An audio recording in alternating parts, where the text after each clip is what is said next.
This is Colleen. Before we get started, I'd like to recognize that I'm here to show support to you in person. However, nobody else is shown up here, but I do see the board on screen right now. So thank you all for being here.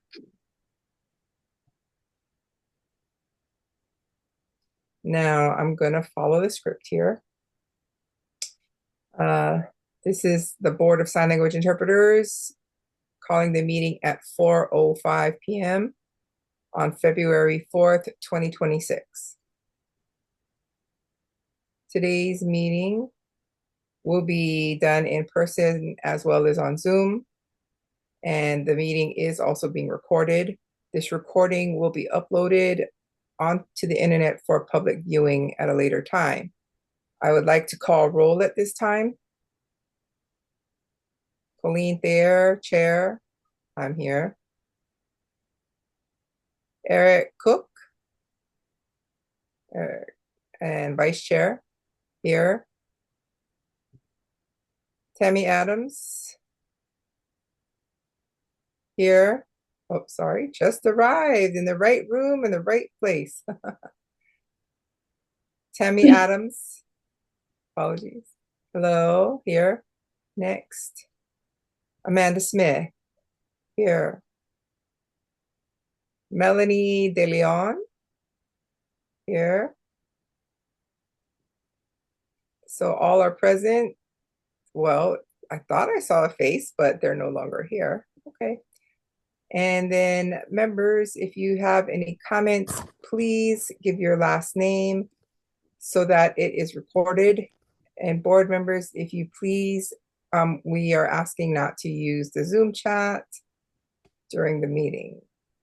And then I'd like to ask anyone who's involved in today's meeting in Zoom to please keep your phones muted and cameras off during the meeting portion. And once we get to the opportunity that we call on you in order to make public comment, or if you have any interest in participating by sharing feedback, we do have an order to follow. Now, keeping in mind with the public comment, it is on matters that are within the topics in the meeting or something adjacent. And we as a board, we have the authorization to discuss in compliance. Now, with the members here, if you have comments you want to make, if you would, please sign your name on the list here, or you can email to Josh at josh.page@oha.oregon.gov. And please, in your email, include your first and last name. And to everyone, please use the appropriate language, respect the protocol and manners, and to act as if you are in a board business meeting.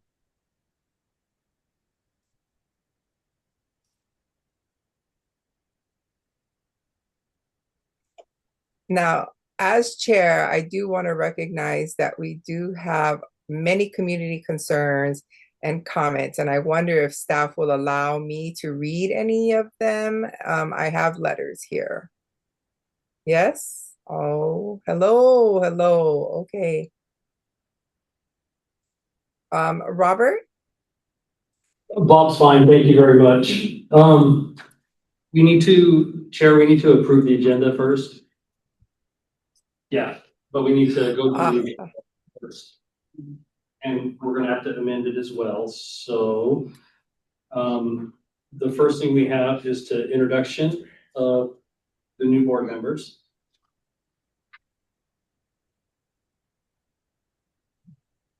Okay. Well, I just introduced in roll call, so do I need to do it again for the two that were just recently appointed? We would like them, this is Bob again, we would like the new board members to introduce themselves and a little short background of their experience.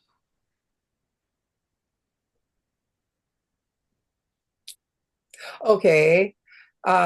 So as chair, would you like us to do the introductions before approving the agenda? Right. I stand corrected. All right. Okay, so we need to, the agenda, there's some amendments. Okay. Um, so the first change is there will not be an executive session. Well, if you see here, I have quite a thick pile of paperwork here with me.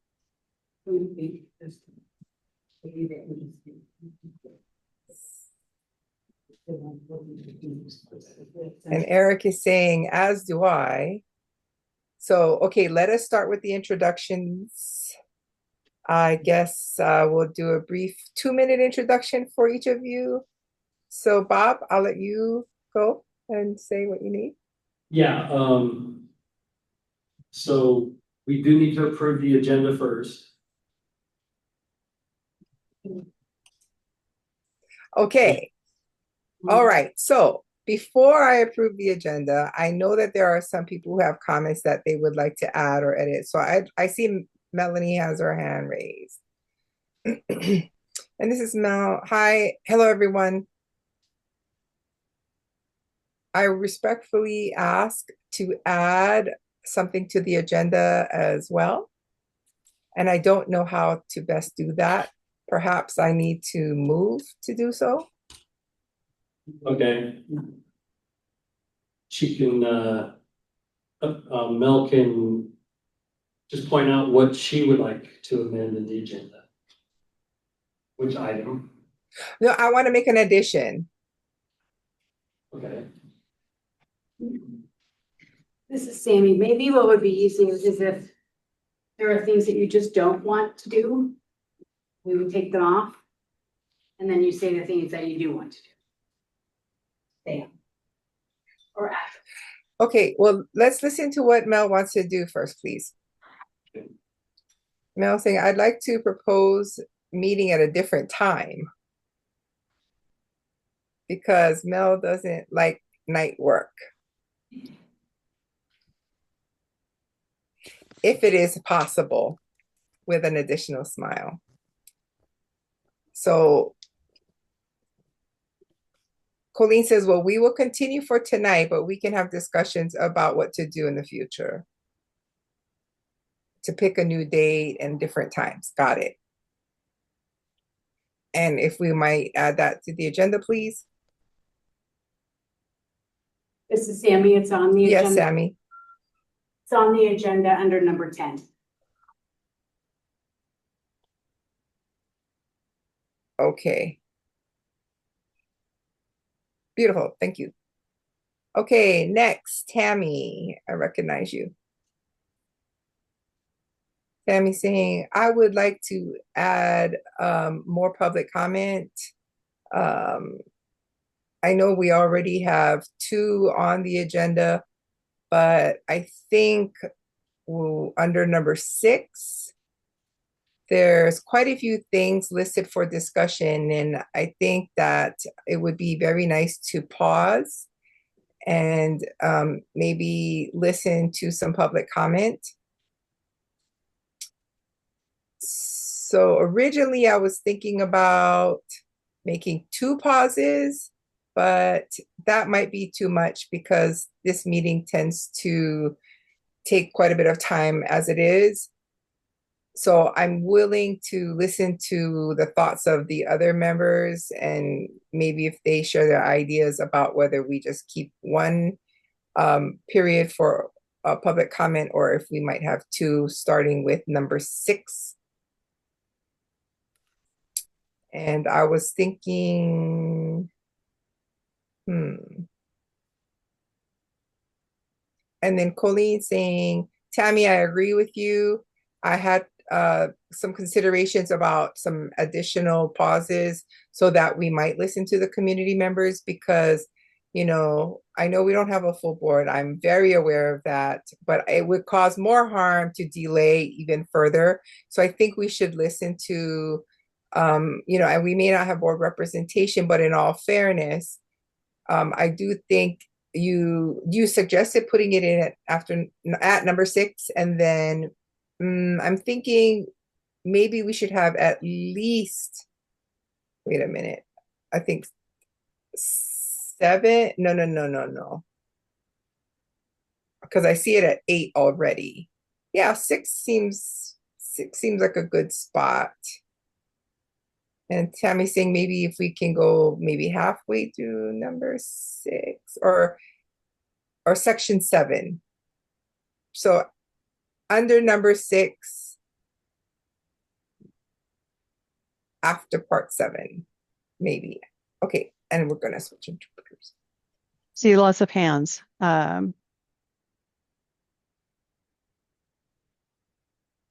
Bob or Sammy, either one.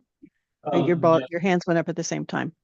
Thank you. This is Bob. So after number 6, number 6 are the reports, the fiscal, as well as licensing statistics. If you want public comment after that, that's fine. It's the same reports that I give every meeting.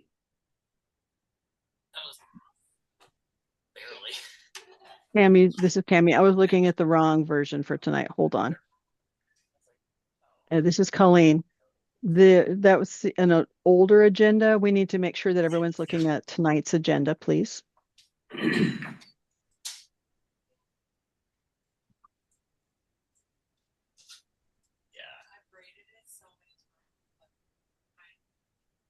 Right. So members have come in. So hold on, everyone.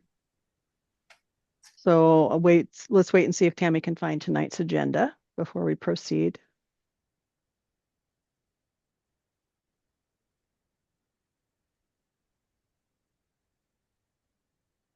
So this is Tammy, number 9. Number 9. It says a temporary administrative rule. And we need to discuss that section. It's pretty intense, so we need to do that. We can split that in half, I believe. This is Colleen. So do you want to have started and then have a break in the middle and a break at the end of that section 9? So that's your proper proposal, to add those 2 breaks for public comment, sandwiched in the middle of that discussion of section 9, and then again at the end. And then we can discuss, let's see, the fiscal or the fees. We can discuss that as well, and then open up for comment. This is Tammy. Yes, I agree with that. And then Colleen says, who is next? So Amanda. So go ahead and add public comment. Amanda seconded it. So we're going to have public comment in the center of that discussion at the end. So we want to then be able to listen to the community. So Bob. This is Bob. Just to clarify, in the middle, I just want to know where to put public comment on my document, like after license exception, between the license exception and sign language education. Does that work? I see standing. Yes. I'm seeing agreement. The board is in agreement, so that sounds like a plan. And then at the end. Yes. Okay. So, just to make clear, number 4 and 5 are out. And then 6 becomes the new 4, 7 becomes the new 5, 8 becomes 6, 9, 7, and 8, 11, 9, 12, 10. That made no sense. Amanda said, this is very confusing, the renumbering. This is Colleen. I wasn't able to follow with all that number changes because I had to look at the interpreter and look at my paper. Let's just leave what our numbers are, and we aren't going to renumber anything. We'll just know what we're going to talk about tonight. Okay. Any other concerns or anything before we can approve the agenda for tonight? Any other comments, concerns? And I want to be sure to add before we start that we are going to start with the items of the board action. And I want to recognize that we have an email from folks who shared their concerns that I want to be able to read before we move on with board actions.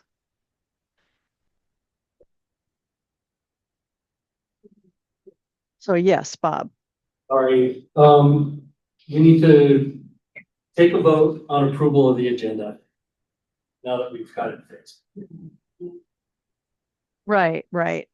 Okay, but I want to be sure that we also are going to add in time to read the community letters that were submitted and put that at the beginning of the agenda before we do the approval. And so I need to be able to read these letters. And again, we need to put them in before the action item. So first, let's go ahead and approve the agenda with all the amendments. We'll take a vote. Aye. All right, everyone's voted. It's approved. And now we will move on with the agenda. Now, introductions. So the two new chosen representatives that were named, please introduce yourselves. Melanie said youth before wisdom. Amanda said paper, rock, scissors.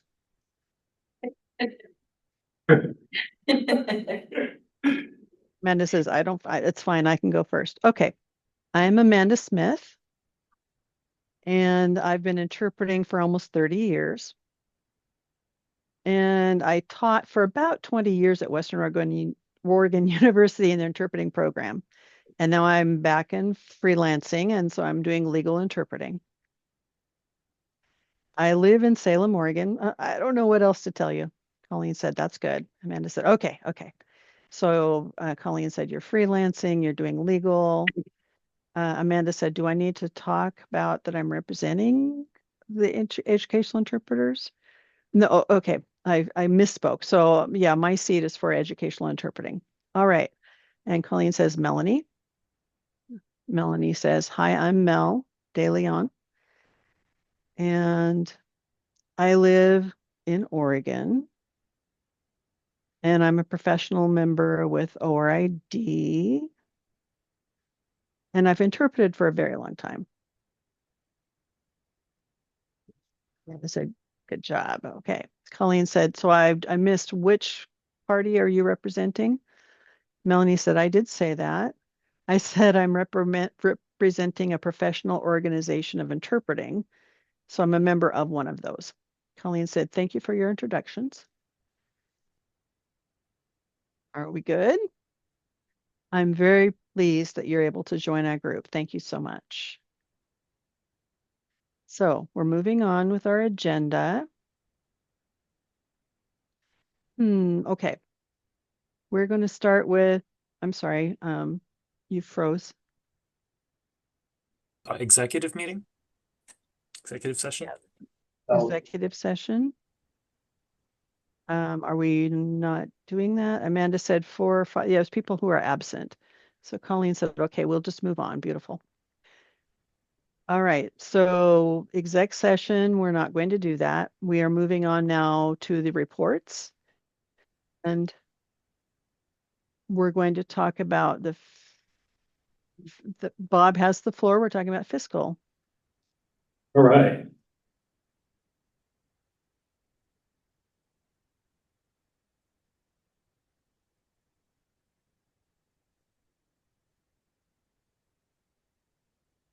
Okay, I'm going to slide number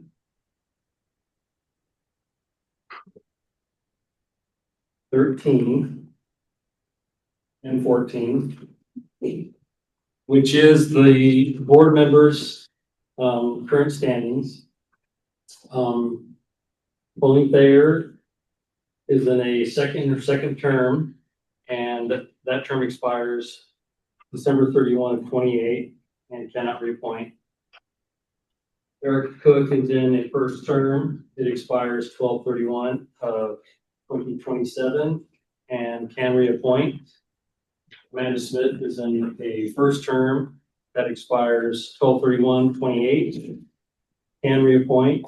Tammy Adams is in a second term, expires 12/31/2028 and cannot reappoint.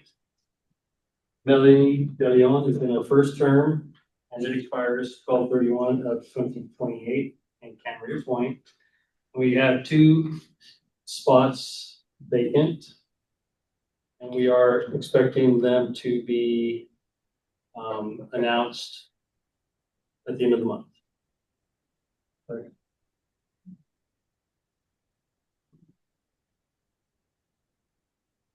One thing I want to point out.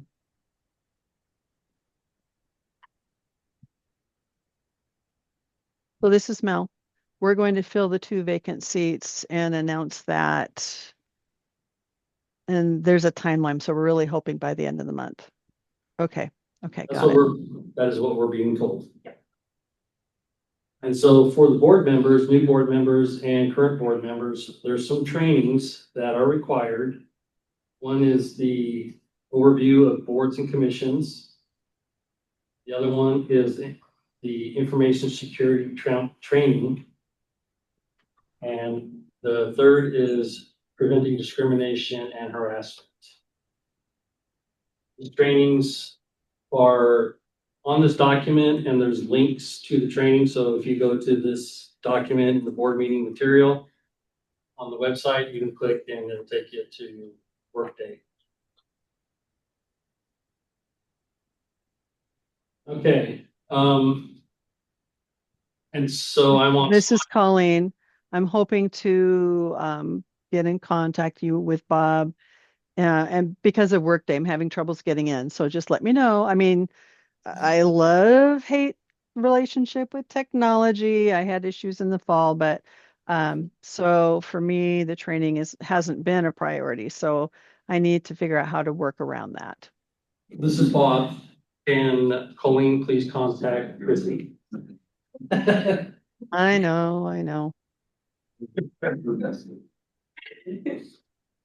And we will not be the ones to send her an email reminding her potentially to log into Workday to do that. It might come from the governor's office as well as a reminder. Or it's okay. on. Okay. Yeah. Okay. We get them all. All right. We get them all year long here ourselves. So on slide 18, so I will read this. While the Board of Sign Language Interpreters Rules Advisory Committee continues to work through rulemaking process, the Health Licensing Office is extending or has extended the limited waiver on enforcement through midnight on June 30, 2026. This means that the HLO is exercising its discretion to not take disciplinary action against individuals who are required to be licensed and choose to work under the limited waiver enforcement, which means not obtain a permanent board license at this time. Individuals employing or contracting with non-licensed individuals to provide sign language interpretation services. The limited waiver of enforcement is narrow. The waiver only applies to the individuals providing sign language interpretation services in Oregon without a license and individuals employing or contracting with non-licensed individuals to provide sign language interpretation services. The HLO may impose discipline on the individuals for any other violation of the HLO or board rules or statutes. Employing or contracting with unlicensed individuals is a Class C misdemeanor, which the HLO does not have control over. The limited waiver enforcement ends June 30, 2026, and on July 1, 2026, any individual not covered by an exception and providing sign language services, sign language interpreting services, will need to have a permanent license to avoid enforcement action by HLO. So moving on to slide 19. That is a snapshot of where we are for supervisory licenses issued. Bob, can you pause for a second? This is Colleen. I'm not able to see that where you are. Where are we right now? 19? Oh, Not finding it. that's right. Yes.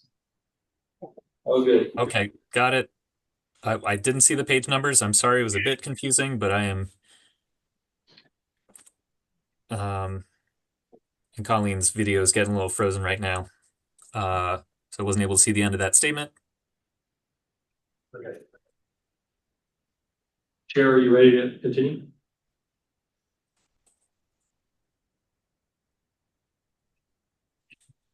So are we on 18? Licenses issued supervisory. Mel is asking if she's hardwired, wired, or on Wi-Fi. She's probably on Wi-Fi. Maybe take a 3-minute break and away from you. Yeah, Eric's saying her screen is freezing quite a bit. Okay. Chair, do we want to take a break for a couple minutes?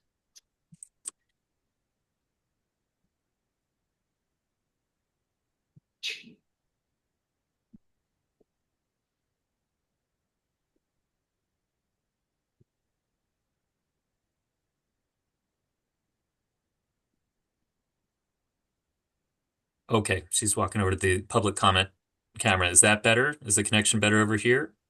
Seems to be a little bit clearer over here, so Colleen may switch to that camera. Got to change chairs though. Okay.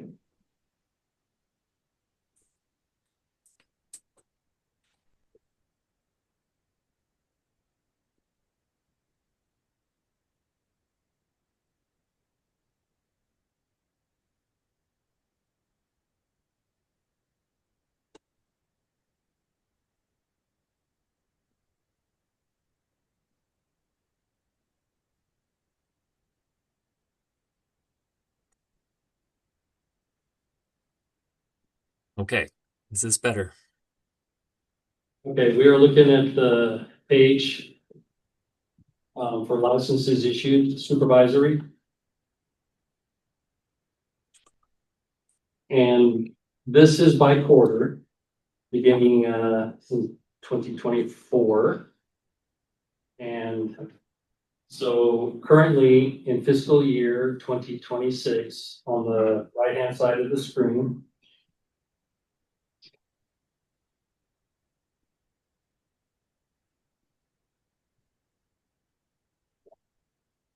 in Q1 of 2026, we've issued 14 supervisory licenses, and in Q2, we've issued 7.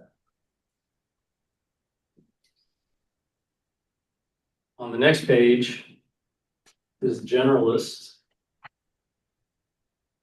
And in that same time frame, in Q1 of fiscal year 2026, we have issued 6 generalist license, and in Q2, 7. On the next page is the provisional license. And again, in fiscal year 2026, Q1, we have issued 5. And in Q2, we have issued 4.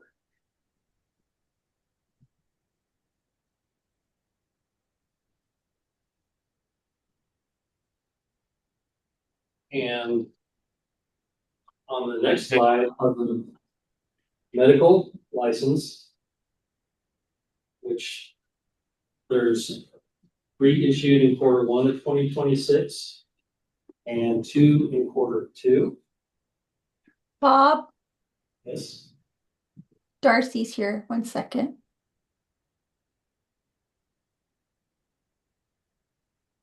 This is Darcy. Just so you know, when you move chairs, Colleen, this is Darcy here. Just to let you know, I wasn't able to see the interpreter and Colleen at the same time, since she's moved chairs. So it's harder to follow the conversation. It's not going to be accessible for deaf members of the public here. Since Colleen moved to a different chair, it's not going to be possible to see Colleen and the interpreter simultaneously easily on our screen in the Zoom interface. Eric's asking, can we change the spotlight? Can we spotlight somehow?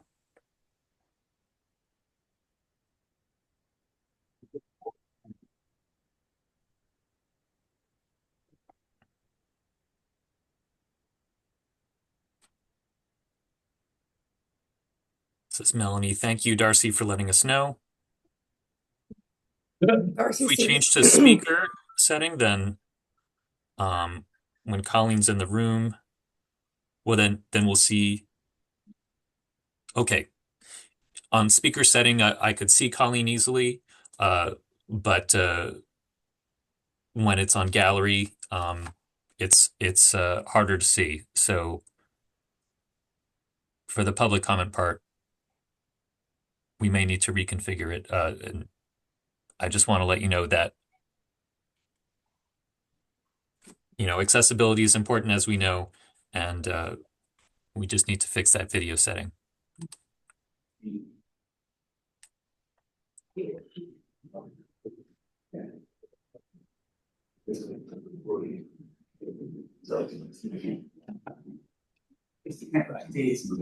This is Colleen. We have someone helping.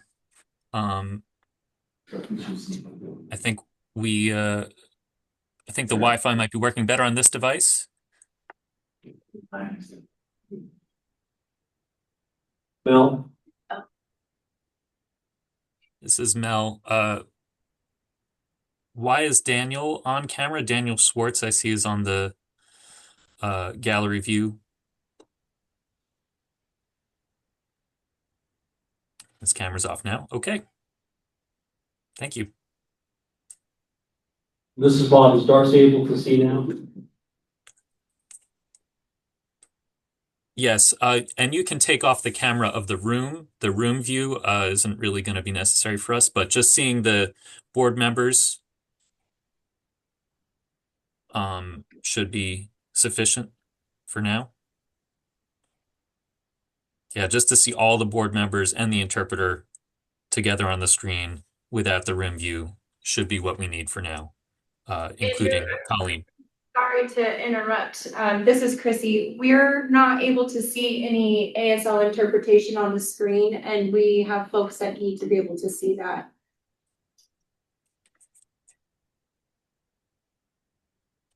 Okay. Well, this is Darcy. Folks of us outside of the room are going to need to see as well. So if we want to change, I'm not sure if it's going to change what people see if we go from one interpreter to the next, or how that might affect it. But yeah, we all need to be able to see it. Sorry to interrupt, but I wanted you all to know about that accessibility issue. This is Colleen. So we'll need to set up the camera with spotlight. Darcy saying we may need to, for whoever it is that's signing or speaking, because the size keeps changing smaller and bigger, but now we can see a second interpreter if it's in gallery. This is Colleen. So we do have our tech team. We can ask them to spotlight when an interpreter is on, or spotlight me or whoever. Is that going to work? If someone's saying signing, for whoever it is that's signing, that's who needs to be visible on the screen. Correct. We need signers. This is explaining. Is this a copy sign? Like, so we're not It was copy explained sign? that it was explained that you're not spotlighting, pinning. Yeah, so we can set up the pin for the recording. Well, you could yourself, you could pin, can you pin the interpreter on your screen? People are nodding yes. Can we test that? Do you have multi-pin? Can you pin multiple panels.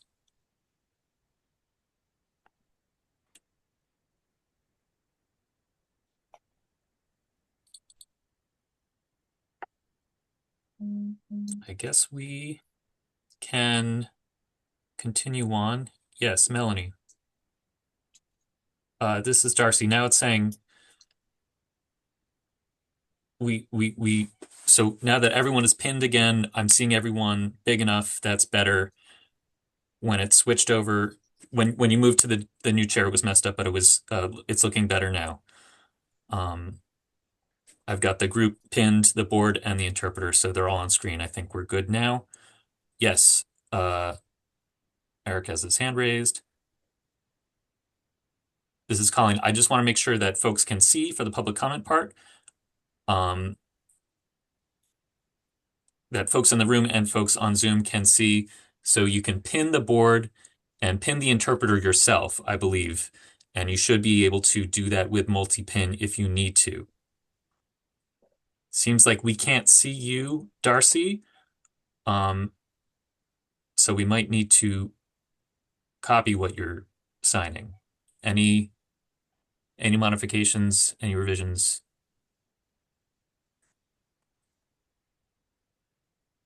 So back to business. Yes, we have Eric with a hand raised. Eric with a hand raised.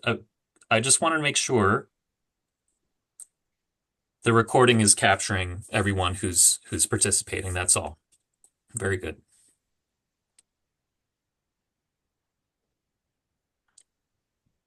I'm good. This is Eric. I'm satisfied with that. This is Colleen. So back, we will resume. Now that we've resolved the technical difficulties, if we remember where we stopped, let's resume our agenda. We're on medical licenses, Amanda says. Correct. So, and this is Bob, medical license in fiscal year 2026. In quarter one, we've issued 3. In quarter 2, we've issued 2. The legal license for fiscal year 2026, we have not issued any. And the last one that was issued was in quarter 3 of 2025. Education license. That was me, Colleen says.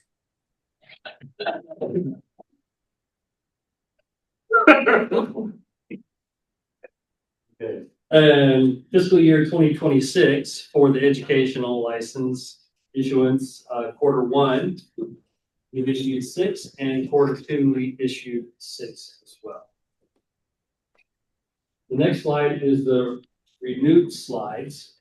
And for supervisory, in quarter 1, we issued a total of 69 of them were done online, 11 by paper. And in quarter 2, we issued 26, 20 online, and 6 by paper. The generalist, in fiscal year 2026, we issued a total of 17.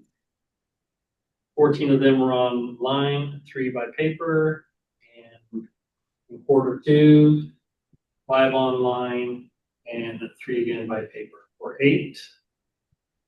Medical renewals. In quarter 1, we issued a total of 35 renewals, and in quarter 2, we issued 9. Legal, we issued 4 in quarter 1 of fiscal year 2026, and in quarter 2, we haven't issued any. And education renewals, there was none, there were 7 in quarter 1 of 2026 and 3 in quarter 2. Licensed by age and gender. It's pretty broad, but highest count are those who identify as female between 40 and 49. With 123 releases.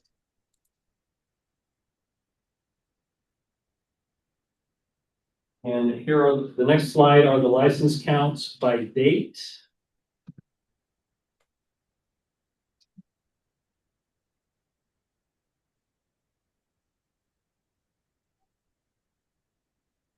And now the fiscal report.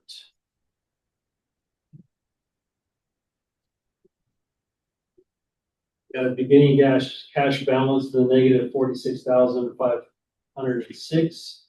We had 43,835 in revenues, 82,837 in expenditures, net operations of 39,002 with a cash ending balance of 85,508 in the negative.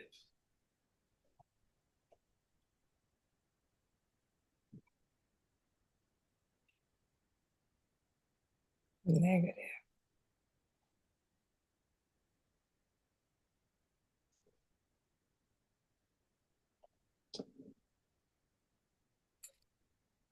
Colleen, does that conclude your report?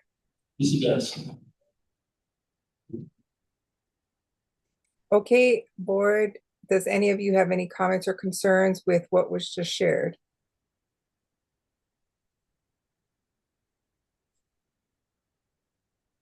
All right. So Bob just said that we are in the negative 85,000. Is that correct? That is correct.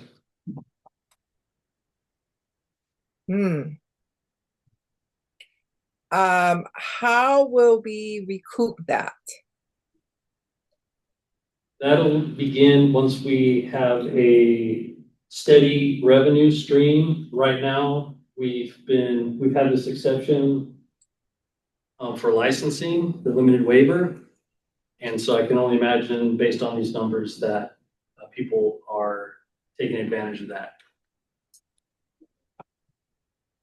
I see. Okay. Thank you. Colleen says, or maybe they think they're not required to take the licensing and they're just putting it off because, you know, they know that there's a waiver, which causes more harm than necessary. Okay. Tammy? And this is Tammy. Just to back up to the age and gender slide. Are those the only options, male and female? No, there's other as well. This is Bob. And nobody's required to submit. So these are just what we've been told.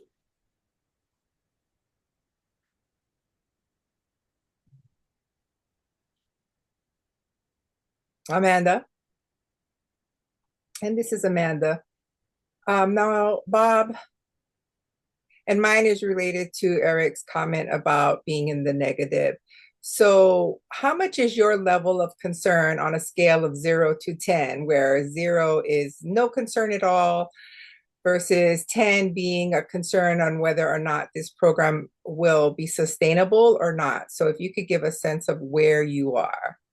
I'm optimistic. So I don't know. As far as concern, maybe a 5. Realistically, we've had this waiver in place going on a couple of years, and I'm pretty confident based on when we initially started with we had great numbers, and now they've trickled off substantially. And now with you know, the new changes in 950 and nobody actually, you know, and folks taking advantage of the limited waiver until the end of June, which is the end of the fiscal year. I have high hopes that people will say, okay, now it's time to get down to business and I got to get my license. And we'll start to see it turn around.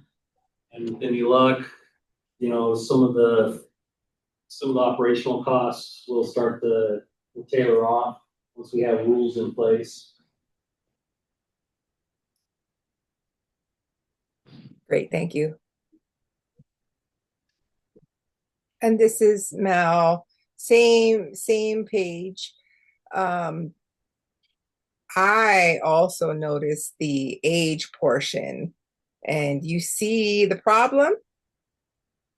There's quite a few that are approaching retirement age, and there's not enough in the younger groups coming into the field. So that, is something to maybe take a good look at and see how, in addressing the future, the board can offer some support and grow the interpreting field for the deaf community, because I can see some trouble ahead with the shortages. And Eric says, I'm in agreement. Colleen says, thank you for pointing that out. Thank you, Mel. Mel says, you're welcome, in a nerdy sort of way. All right. Thank you for being so astute and paying attention.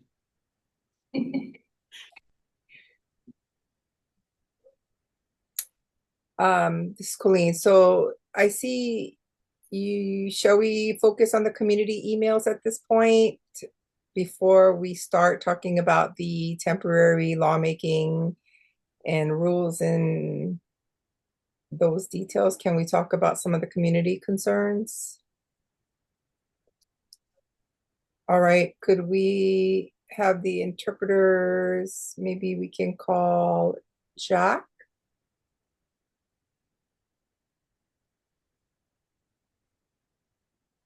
And you will be signing your letter, Jack. Oh, hi, Jack. Jack says, hi, I'm already here. Colleen says, okay, I want to make sure you are visible on the screen. So I'd like to start with you and have the interpreter voicing for Jack. Jack says, I want to make sure that you have my script ready. And I want to make sure that the interpreter has the right one. It starts with before I begin. All right. I'm going to sign that.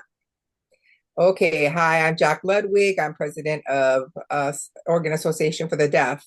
Now, before I start with the script, I would like to be clear that the board's intention here with OAD is not to cause any confusion or chaos or anything of the sort. I do believe that we are here to offer our support and rally together, and it's about that time to have this discussion, to listen and talk. And yes, having these rules are very important, and I want people to be able to be more informed when you make your decisions.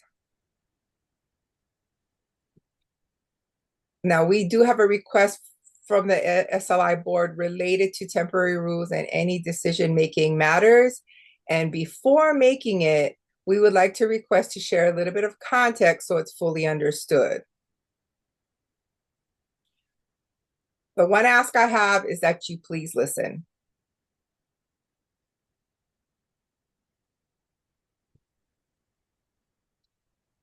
I'm speaking today on behalf of the Oregon Association of the Deaf and the broader deaf community. And I want to note that on the outset of this call for action has been formally backed in writing by the OAD board. I also want to begin by acknowledging the SLI board and the Rules Advisory Committee.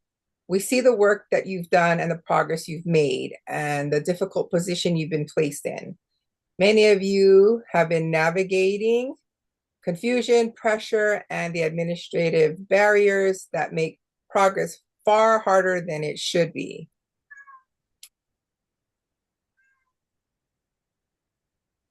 And I know this firsthand as a former chair of the SLI board housed under the Health Licensing Office. And you are not imagining this. You have been enduring the same chaos and resistance that our communities have experienced, often more directly and for much longer.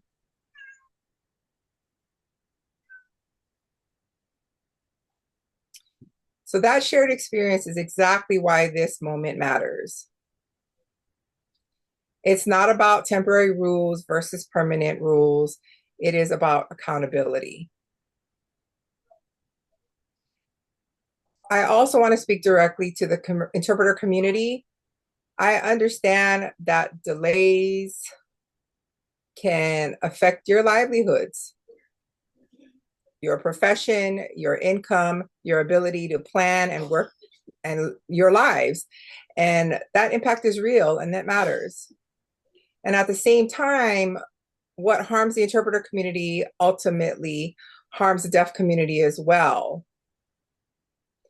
through interpreter shortages, retention challenges, and reduced access to education, healthcare, employment, and civic life. Our communities are deeply interconnected. We rise or fall together.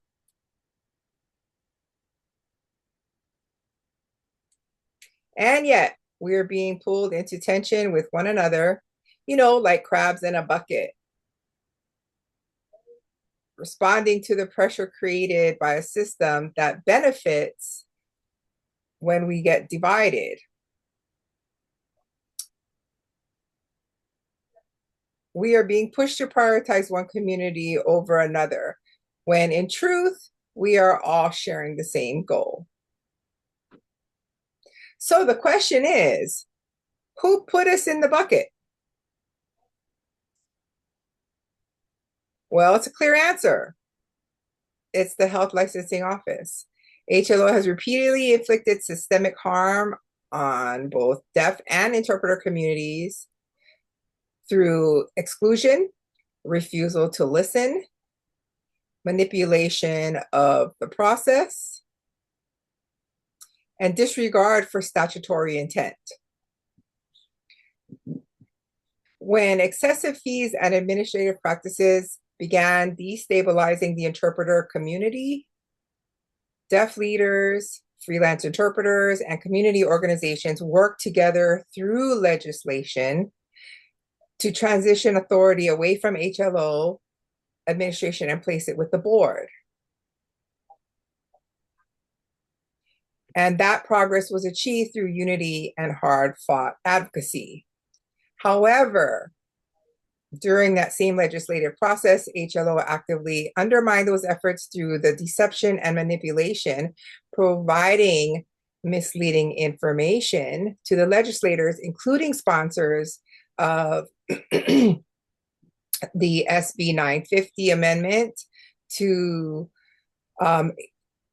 anyway, we were in communications and finally we were able to get the law passed with extensive correspondence. But yet, HLO has still continued to resist the intent of the transition with delay and deflection, and now over a year of prolonged exclusion to deaf representation. And we haven't experienced any consequences to these actions.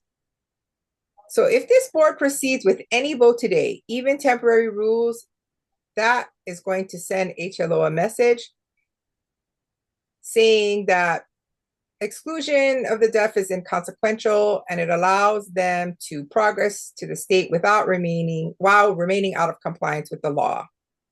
This is not a failure of the board or IRAC. It's not following the laws 100%. It's quite vague. And so it's not a failure to the board or the RAC, not at all. This is not deaf versus interpreters. This is not OAD versus ORID. The question at hand is, are we willing to stand together and insist and say, wait a minute, accountability comes first? Now, on behalf of OAD and the deaf community, we respectfully ask that today be used for public comment and discussion only, and that the board adjourn without voting on any matter, including temporary rules, until deaf representation is fully restored.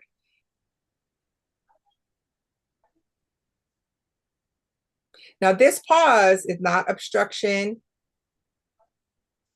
It is unified. It's a principled response that tells HLO enough is enough. Accountability, it begins when we refuse to move forward together not one without another. It's about unity and moving forward together. Thank you.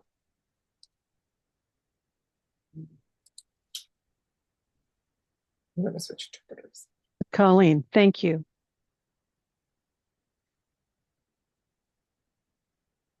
Okay, do we have any responses to that comment?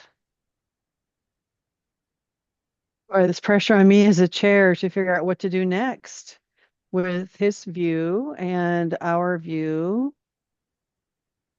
interpreter, and as a consumer as well.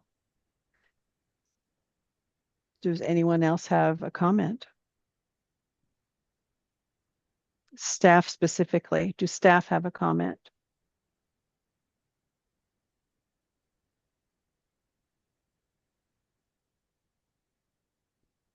No, hearing no comments from staff.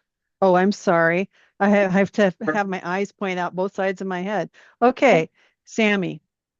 This is Sammy for the record. I think to Jack's point that it is the Senate Bill 950 gave the board a lot of authority. So the board can choose to move forward with temporary rules, permanent rules, no rules. It's completely up to the board. It doesn't affect HLO. You have rules or you don't. If you have them, we can license people. If you don't, we can't. So we will do whatever the board tells us to do. That's what Senate Bill 952.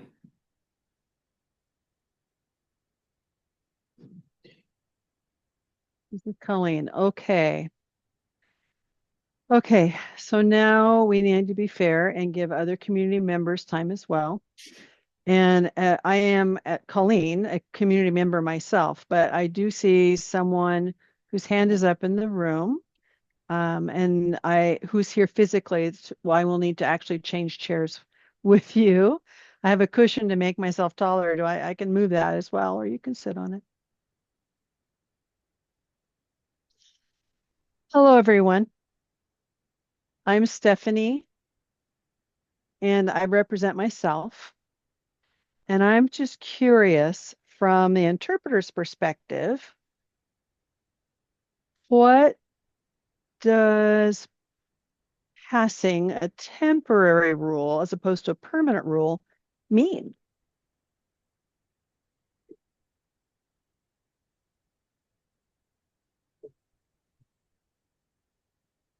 So let's hold that question. I see another hand raised.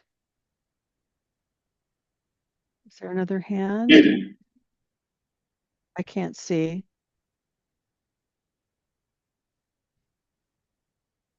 Ryan? Okay. Whoops, the interpreter needs to pin. Hold on.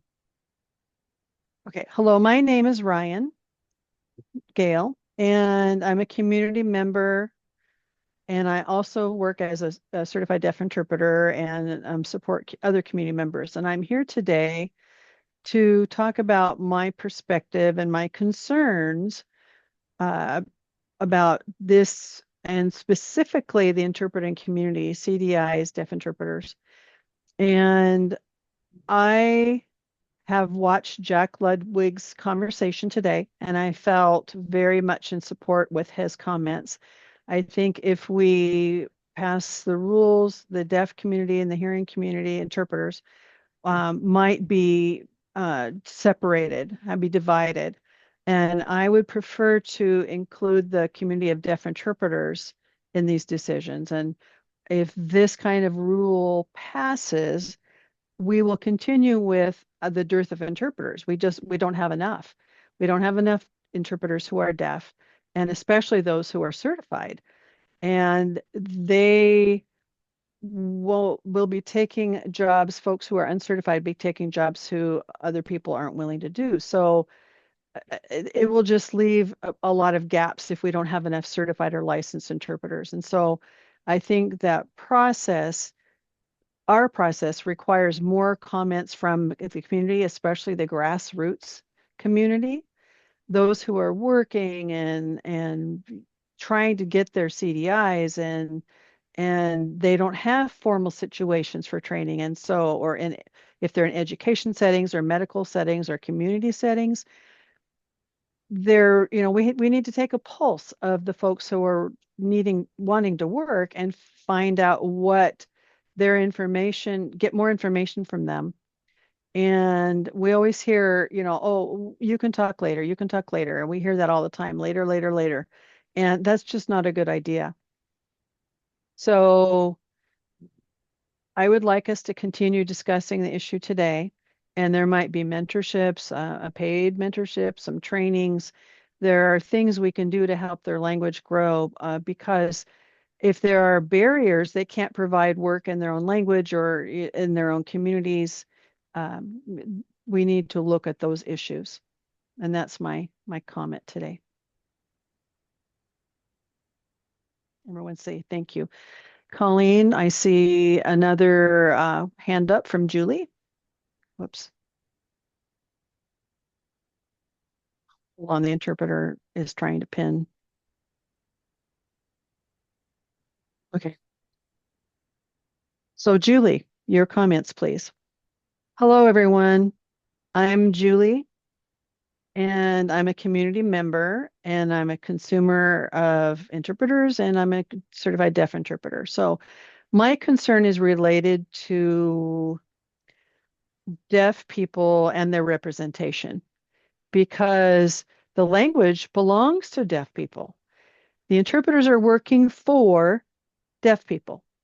So I do trust the process, but when the CDI, the Certified Deaf Interpreter, has so much responsibility.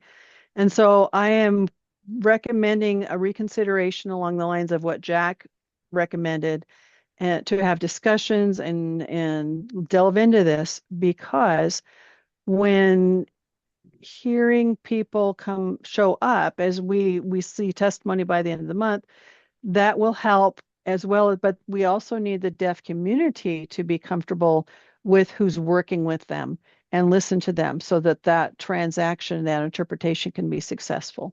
Thank you. This is Colleen. Any comments from the floor? I'm seeing head shakes. All right, so now I, Colleen, am going to put on my hat of consumer, please, for the moment. Thank you. I have a hard time thinking about exactly what I want to say sometimes because I get a lot of comments, a lot of information, changing things, all of that kind of stuff. And so I want to be sure to get on the record about your comments and questions about voting or not, extending or not. And to be honest, we want this law, right? So that was your idea to establish this law. And so many people said, why do I need a license? I have certification from RID or whatever. So that built resistance, that what felt like a double requirement. And a lot of people come up to me and say, why do we want the license? Why do we have to have it? And so I explain the idea behind it, and then they warm up to that idea. And then the fees come up, and that's a whole different issue. So let's just look at the licensing at this point. So the temporary license was approved, 2-3 years ago? And we had something, and that was approved by the deaf board members at that time. It was approved. And so those rules are similar to what we're looking at today. Unless I'm wrong, I don't think there was a major change. I'm looking at the rules today and they look like the ones from back then.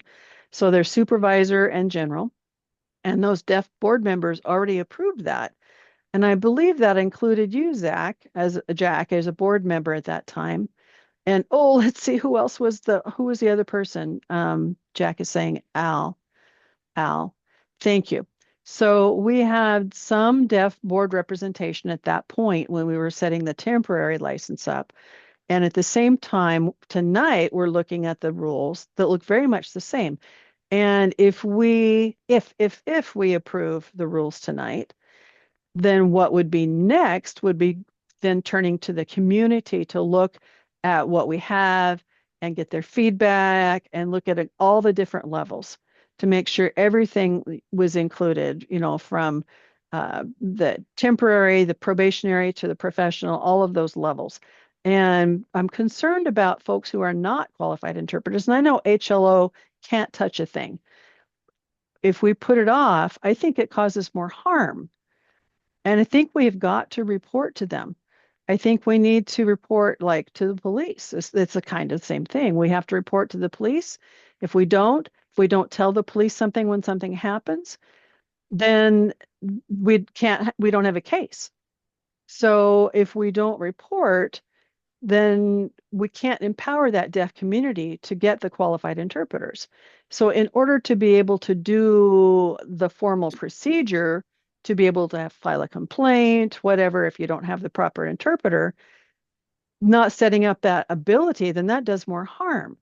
So this is what we're trying to do today, to be able to push that temporary measure that can then go through that formal process, get feedback. I believe it's 30 plus days. And then by a certain date, we will then reconvene the board with deaf representation and then look at and perhaps change or amend depending on the community feedback, and then move forward with those rules with deaf people included in the vote. Am I right? Am I wrong? I'm seeing hands up. So who was first? Jack, I think. So Ryan, I think, was first, and it's hard to figure out who was first. So,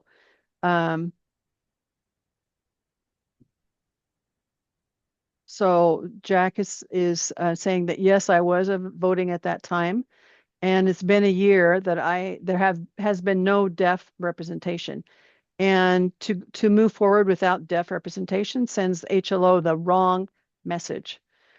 We've got to, say, oh, temporary, move it off. No, it's the vote that we're looking at. The vote itself will send the wrong message to HLO saying, oh, it's no big deal that we haven't had deaf representation, and that they'll move forward with that in future because it worked. And so we have to work together to say, no, we will do nothing without us, period. And then OAD has taken a vote, and your board, the OAD board members have gotten together and voted and passed what we were looking at, and we're going to stay with it. Colleen said, thank you, Jack. Ryan? Okay, so we're talking about this law. Okay, Colleen said, hold on a moment. Can we go back to Ryan, please? Okay, so I can't see whose hands are up. Ryan, okay, would you please focus on Ryan on the camera, on the screen, please? Okay, Ryan, go ahead.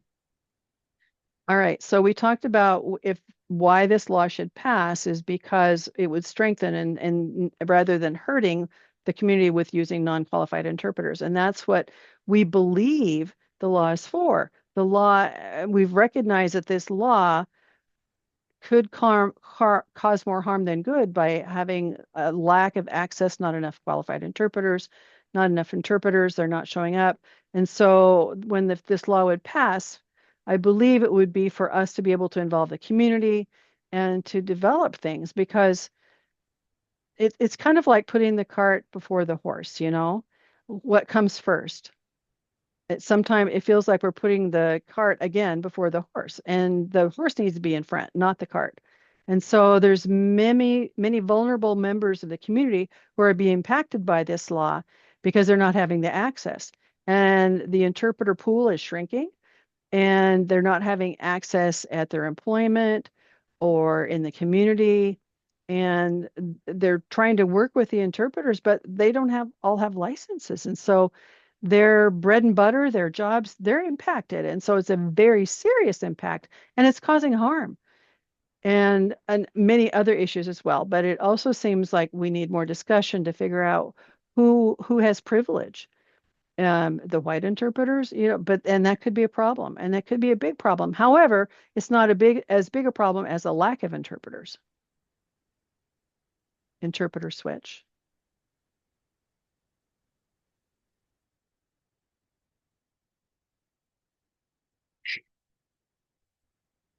So this is Sammy for the record. Colleen, we're close. What the temporary rules in front of you or were given to you today are only related to Senate Bill 950. I'm putting those, what Senate Bill 950 asked to be done in place temporarily for 180 days. And this is actually what the Rules Advisory Committee created out of their 16 meetings. This came directly from them. Not health licensing, this is from the Rules Advisory Committee. And it puts in place only Senate Bill 950 for 180 days or 6 months. But thoroughly vetted.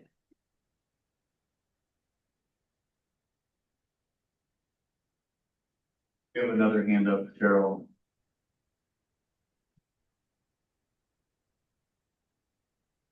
This is calling anyone from the floor. I'm sorry, it's a little hard to keep track of who's in the room. Okay, the floor. We're recognizing a person in the room, Chris. I'd like to hear from Chris.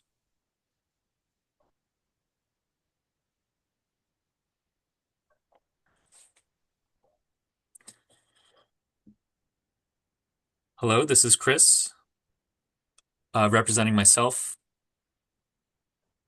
I've worked with many different groups of people, boards, but one thing I'm struggling with is, for example, right now, today I had a doctor's appointment where there was an interpreter who couldn't voice well for me, meaning my doctor, my relationship with my doctor was impacted. There was a lot of misunderstanding.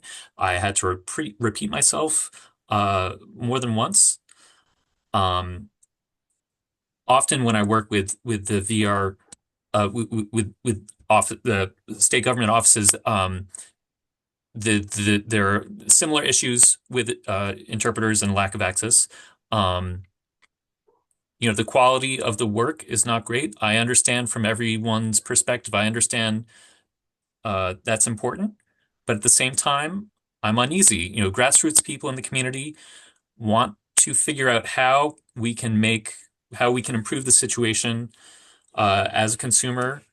Many interpreters, I ask them to come to interpret for me at doctor's appointments, at public meetings.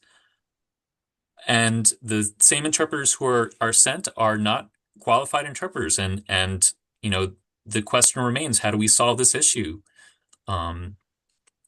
I was just discussing with one of my friends, a colleague, if we pass this, will we cause harm, or if we don't pass this, will we cause worse harm? It's hard to determine which option is going to be better. It is a mess. We recognize that, but what do we do? Because it feels like we're gonna get hurt either way. So that's the feeling. I'm sweating right here as I'm making my comment. We need to maybe pass it to discussion to discuss it, to move forward. How do we solve the current situation? Because there's a lot of back and forth, and at the beginning I was very confused what was happening. And again, I feel we want to do the right thing. Yes, we recognize it, but it is confused. And as a deaf professional, the way I sign, my signs aren't the issue. It is the competency of the interpreters who I work with that is not reliable. For example, at a meeting with DHS and an interpreter, who's making mistakes in their voicing, that's costing us. That's costing my reputation. That's costing, me concrete issues at my work and in my life. And it's going to be a mess either way. So I just want to say out loud, how do we solve this issue? Because this is important. But again, it's unclear. There are different perspectives, and it's unclear what the way forward is. Thank you for watching.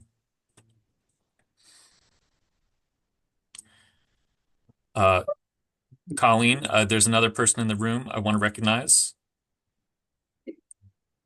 Christina.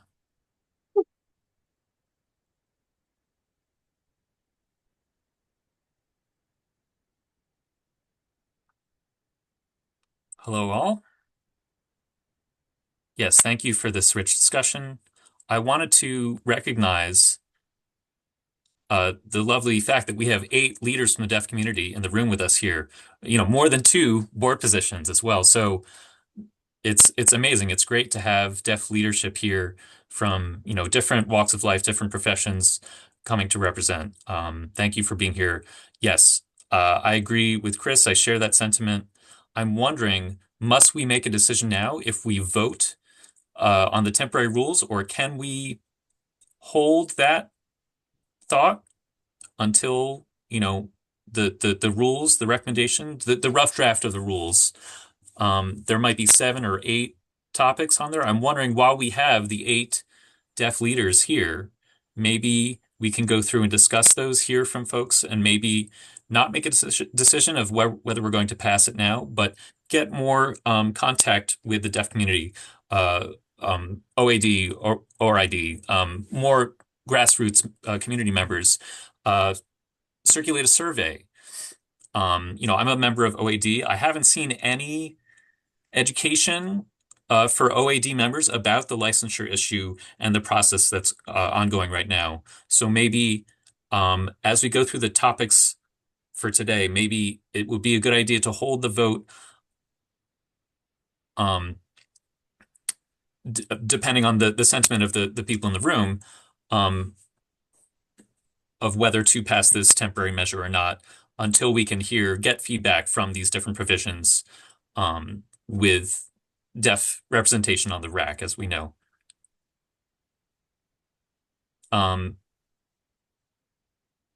There have been several people who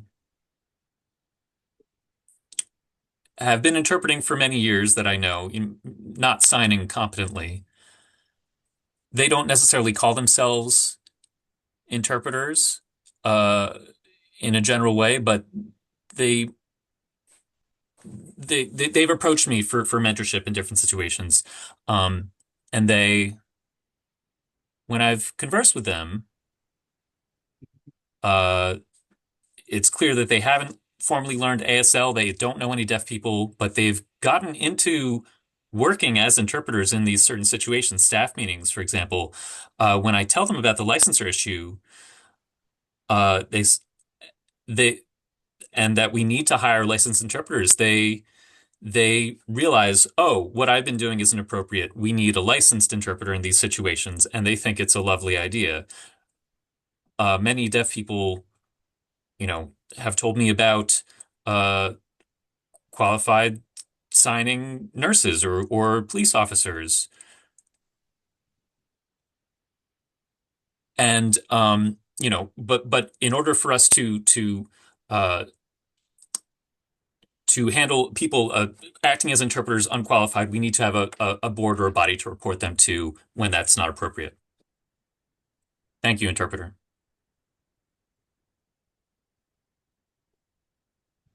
Okay, next. Cheryl had her hand raised before Rain, is that right? Yes, Cheryl was first. Thank you. Recognizing Cheryl, please go ahead. Hello, everyone. It's good to see everyone. Good to see the turnout for this meeting. Finally, this board has been able to reconvene. Thank you for the 2 new members who joined, representing. There's a lot of wisdom and a lot of knowledge and a lot of skill being brought to bear here. My comment tonight is a little bit, might seem a little unfocused, but it is relevant. I appreciate your patience with following me. It might be easier, it might be less easy. First, if we would go back to the beginning of the meeting from the reports from Bob and the comment from Amanda about the sustainability of the costs and the effectiveness of this program, the dollars and cents. Thank you for those comments, Amanda. It's really key. And the other comment from Mel, who noticed the data of the weakness of, the age of the pool of interpreters approaching retirement. That is soon going to be a disruption to the pool, and exacerbate the shortage, which is already a serious situation, and it's just going to get worse. But just to add two more thoughts related to these issues. One comment I can make is from Bob.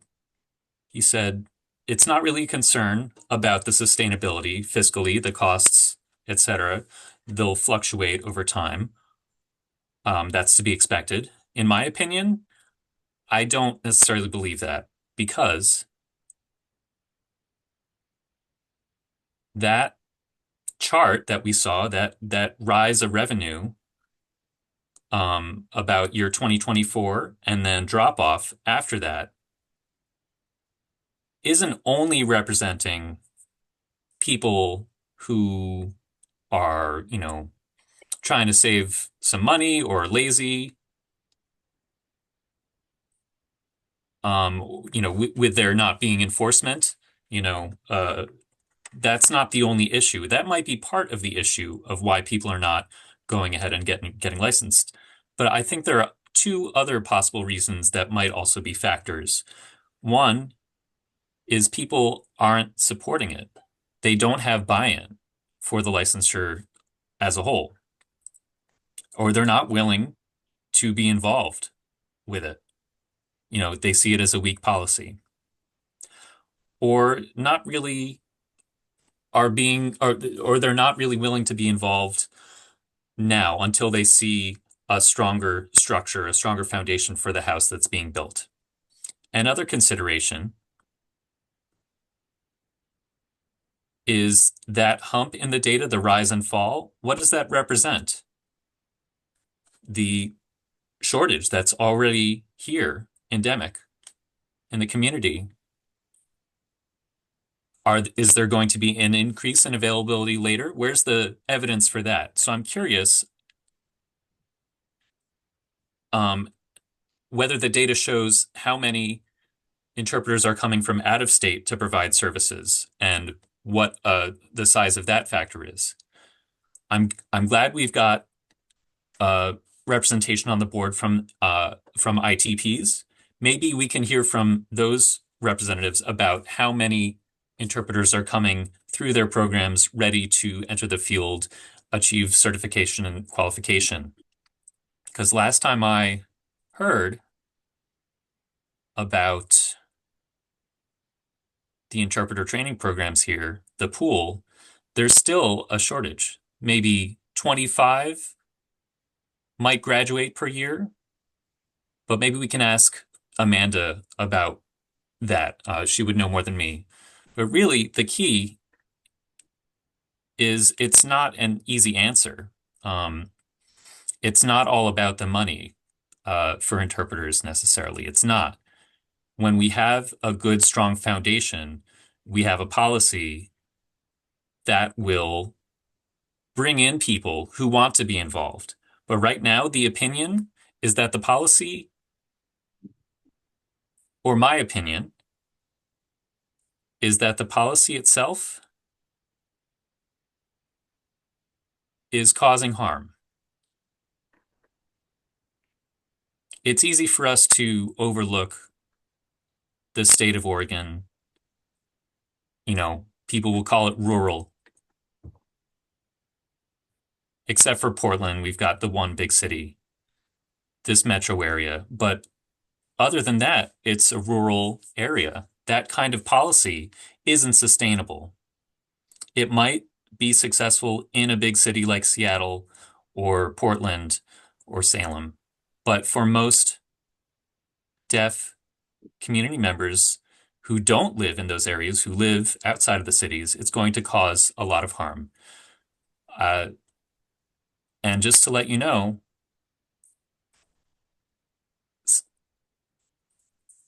Salem itself is, I would call, rural.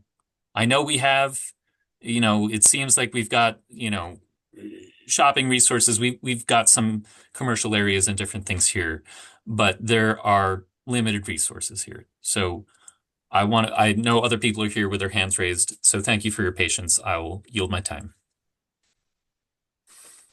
And we're going to switch interpreters real quick. This is Colleen. Hold on.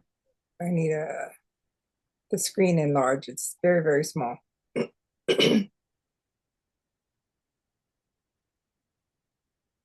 Wait, rain is not as visible. Hold on, hold on. Pin. Okay, very good. Thank you. Okay, Rain saying, I promise this is my last comment. I'm also a teacher for an ITP program here in regards to diversity. And these are for the senior students. But anyways, my comment is personal. It has nothing to do with my career, but it comes up often about diversity, and that's one thing. But quality is also an issue about the quality of the interpreters. Now, I became licensed, meaning, would that qualify me as a guarantee? I will say no, because in certification, it doesn't qualify a person and guarantee their quality. And I think, even licensing may not assure that. Now, I know that there are some deaf folks who are very good, they're leaders, and they expect certain interpreters, and some may not be qualified for me, even though those have passed. And then those who find those who don't qualify, they will complain, and that's going to impact the person that might prefer that same interpreter. And then it could be used as a weapon to say, well, wait a minute, this person's okay, this person's not, even though they're certified and they may have gotten this and that, it still could lead them to failure. And so I wonder if this law is going to cause a loss of those nuances that was just mentioned, like for those that live out in the rural areas, considering availability. There's other factors, including diversity. Like for me as a Black deaf man, it's very hard to get my preference of somebody who will understand my life. And if this passes, I think it'll exacerbate the scarcity that we are already experiencing. And then we'll see other impacts of the nuances because we have certain providers. And then if you cause these limitations, then a person's going to have to accept that their choices are now more limited. So I believe and I support this. Yes, we need more qualified interpreters. We want to make sure the key is having a multitude with all these other different options, all these trades. But if we limit it, it's going to cause harm. And I don't think we're going to get rid of all of the qualified ones, but I do believe we'll still keep them despite the licensure. I do feel that there are other areas that are still uncovered as of yet. So we have to be able to defend what we have. We also have to look at the deaf perspective, that it has to be deaf-led. It shouldn't be managed by hearing people. And it's about having the perspectives. And for deaf folks, sometimes it takes a long time for the information to get out, and it's just atypical. So I believe that if we move forward, it's going to cause harm. And yes, I do want this to pass because I'm hoping it'll resolve some of the issues that we're facing now. And of course, if we delay, there's going to also be other issues. But in any case, I want to thank you for the opportunity to share my thoughts. Thank you, Rain, says Colleen. Gosh, I know we all have some mixed feelings. I want to kind of get the vibe of the room and see how the board is feeling. I do have strong feelings, but I'm here to listen. And I cannot be the sole representative of the community. So I'm kind of straddling the fence here. And I can't say either way is wrong, and I don't know which way to go tonight. Yes, Amanda. Yes, this is Amanda now. So I have a question. So would you want opinions on whether we should go ahead and vote or not? Or do you want our opinions about the content of what was just shared? I'm trying to clarify your question to us. And Colleen says, well, what I'm asking is, should we proceed with the discussion of the vote? Should we skip that and just move down the agenda? Yes, Mel. This is Mel. I still want to clarify the question for the staff. Hi, Bob. Hi. I have a question for you because I can't see you right now. So this is just my 2 cents, and I don't feel comfortable tonight because it's not worth dividing the two communities. I do agree that we should be in unison, but I am wondering now, when it comes to the governor having chosen 2 deaf representatives, can we schedule a meeting in a month or 2? I mean, I think the board does meet every quarter. Is that right? Could we maybe shorten that gap a little bit, pretty please? To just hold one more meeting and maybe kind of wedge it in somewhere and give us an opportunity to review the temporary rules. And then just have this become an open comment, because I feel that that is also very important. So if we could meet with the deaf and have the deaf representation and then move to the temporary rules, move the temporary rules to open comments, would that meet the timeline for June 30th? You know, where the waiver sunsets? I'm just asking for some flexibility. Okay. Hi, this is Sammy. So I just need some clarification. So temporary rules there generally isn't comments that are received on temporary rules. Are you asking that we would have an additional meeting to receive public comment?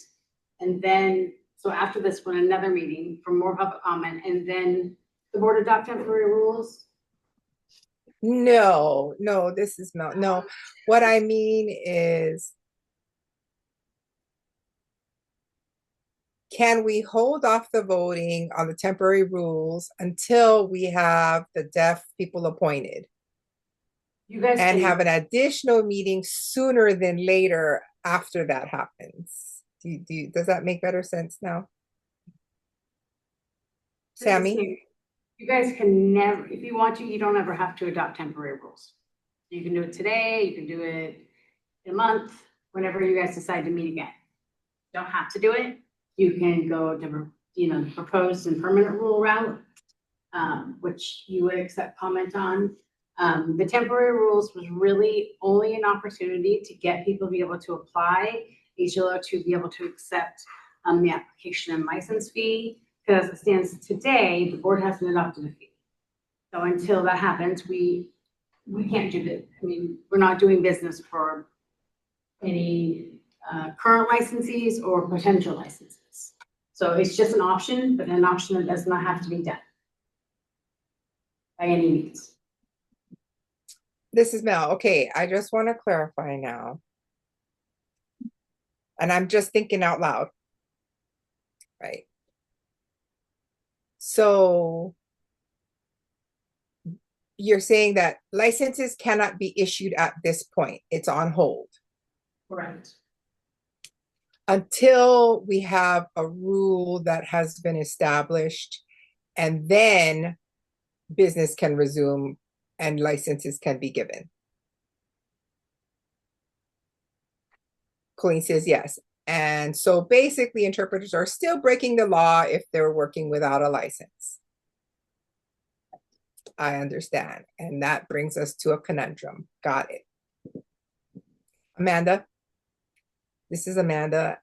So I'm just curious now. I was on the RAC once upon a time, and we did a lot of work submitting the rules. So what happened? So do you mean like you've never had a permanent rule and that it's always been the temporary rules? And then if that expires, how did you send out the licenses before? And Colleen saying they were temporary. So it's been temporary since the beginning. There's never been permanent. Sammy? This is Sammy, so, if you go way, the way back time machine, Sam would say, HLO have temporary rules for 180 days just in the beginning, and we issued licenses.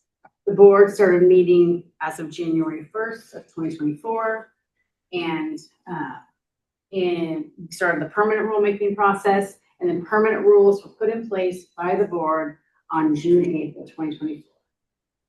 Okay, so June 8th, 2024, we're currently at permanent rules today.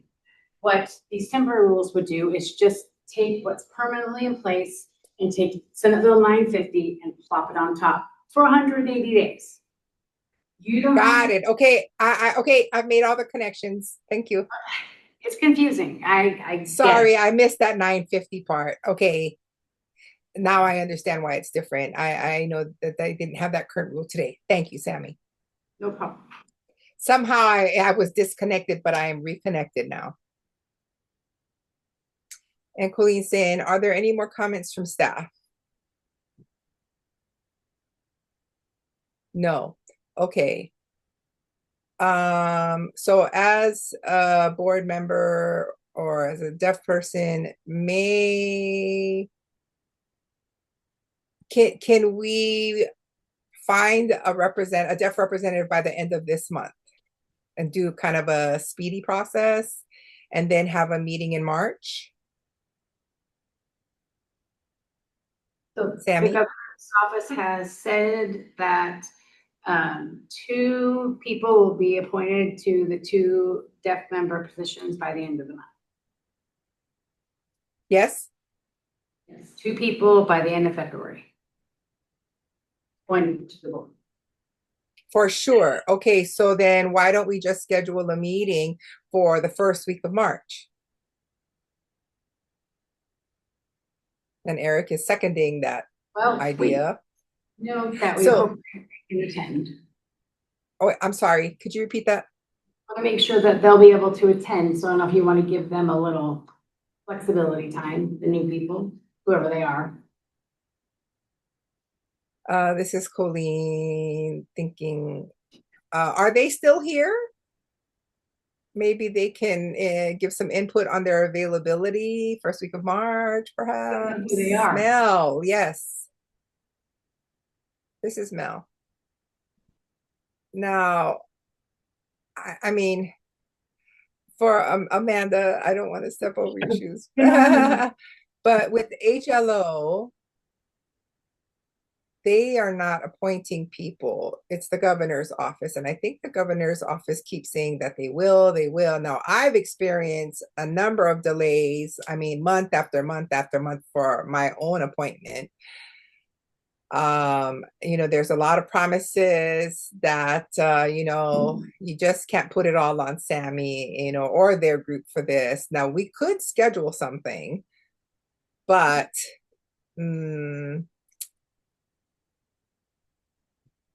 we maybe have to just kind of look at setting up something once a month, waiting for the appointment. Now, I do know in March, first or second week in March, it could be, but do you know, like once you know for sure, we can check, then perhaps we can ask HLO.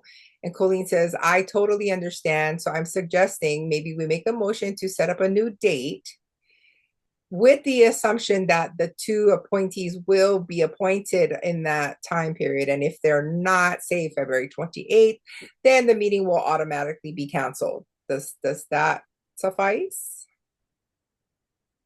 This is Mel. Well, the reason I say this, why we should have the second meeting, is to talk about the SB 950 and the impact on the rules.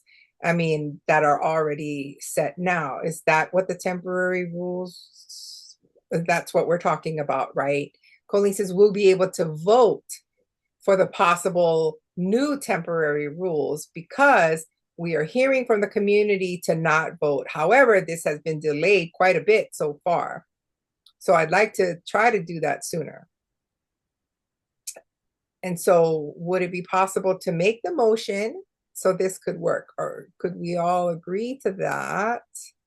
All right, so I make a motion for to push getting the deaf representation by the last day of this month, whatever year we are, whether it's leap year or not. And then we will be scheduling another meeting in March, perhaps the first week. Is all in favor? Make a motion. Okay, I see Bob's hand up. Let's switch interpreters. Hi, this is Bob, by the way. So as Mel has eloquently said for herself, the governor's office said, we'll get it to you by this time, and it didn't happen. So I suggest that we wait until we're told and we have a letter saying that whomever has been appointed, and then we can reach out to the board and let you know that we have the letters of appointment, and let's get some availabilities instead of trying to guessing. And Chrissy has her calendar open and possibly a tentative date on March 11th.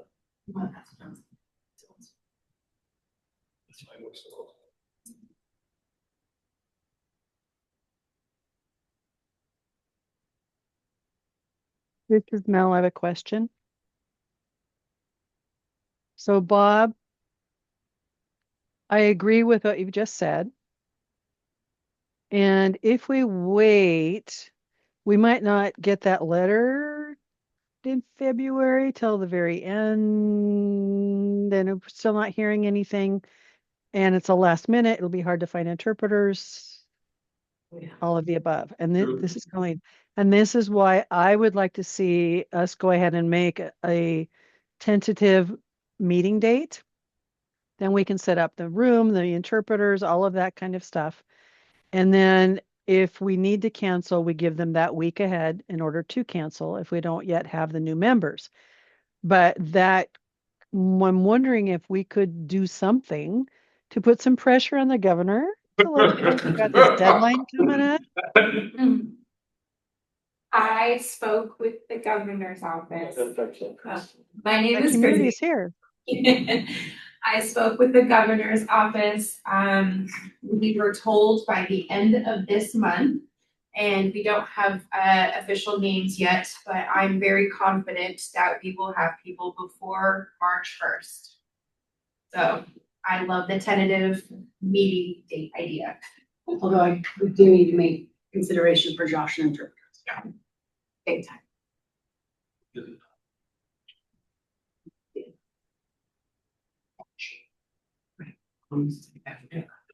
Are we in agreement?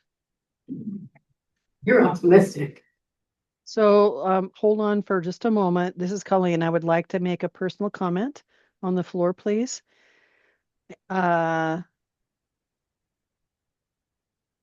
feeling that there's a comment from the floor. Come on over. We'll switch seats.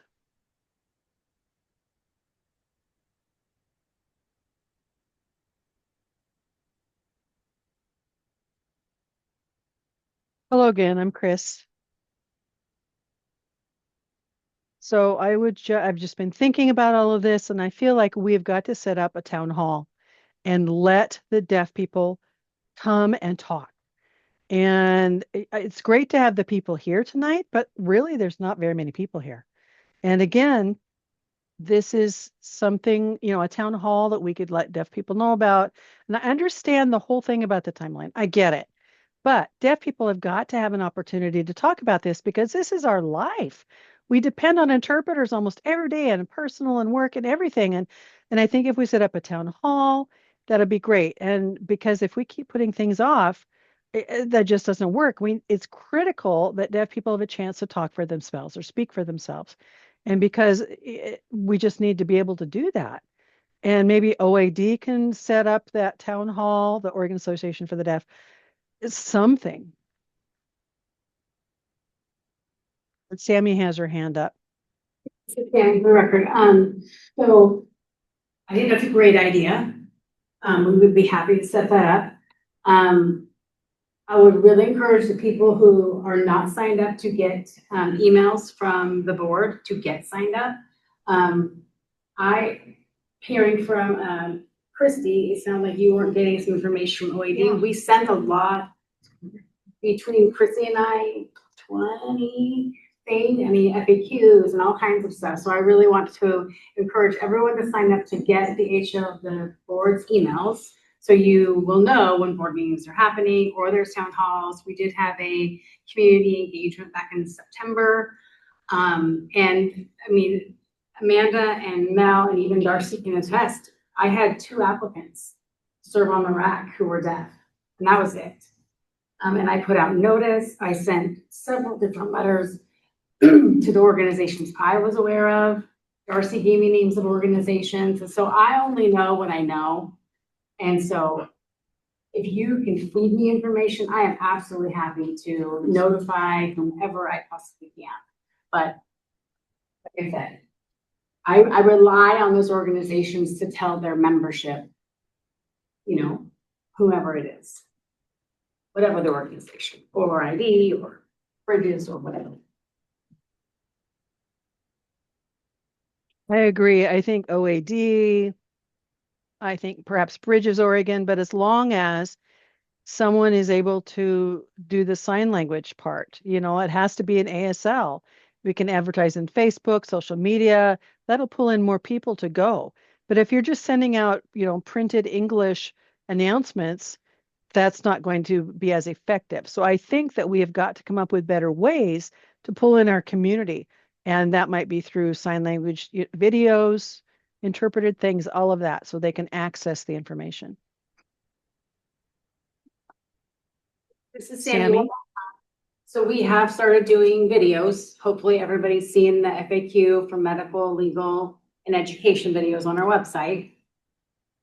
It's blasted out to the masses. And we will continue to do that as new information becomes available. I'm hoping everybody's seen that information. I only know who I know, so you gotta tell me who you are so I can notify you. Again, oh, I understand that completely now. Again, wait, Colleen?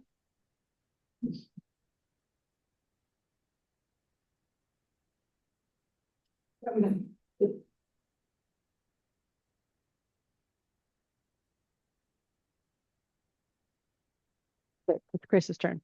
So again, I just feel like we're sending out all these advertisements and maybe it's on the website or it's posted in different places, but the deaf community isn't seeing it. And that's my concern.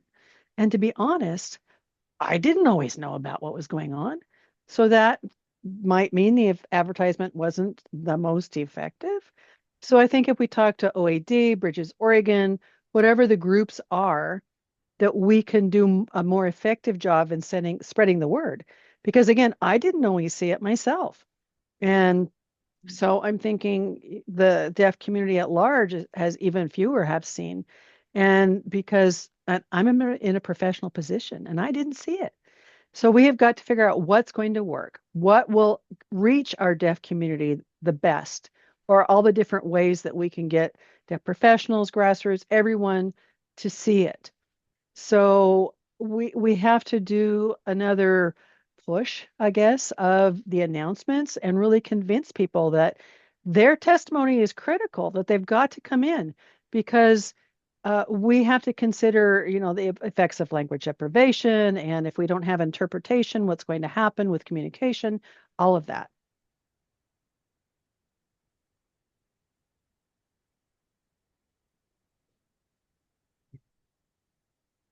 This is Colleen. I hear that. So I've heard that. We've put it down in our notes. I understand that. Now I see a hand up. Is Eric? Oh, me? Said Eric? Oh, my turn. Yes, Eric, your turn. Okay. Hello again. This is Eric. Okay. Uh, First, I'm curious. Sammy said that we need to perhaps, we've done a town hall in the past. We've done one. And so I'm curious. There weren't, there was a meeting, but I'm not sure it was a town hall. You know, it was more like a listening session. gathering. And I'm wondering if there was a lot of participation. Any of Because you were there, it was not great. so the listening session, no, we didn't share information. That wasn't the point. We were there for the audience's comments. And I was shocked at that. We thought that we were going to be able to let people know what was going on, but that wasn't the point. It was, we couldn't give them, the feedback was held to the end. It was, yeah. So that a town hall, that meeting. So if we actually do a town hall, will we do sharing about the information, about the temporary rules, this packet? We have the information. But does the public have it? No, they don't.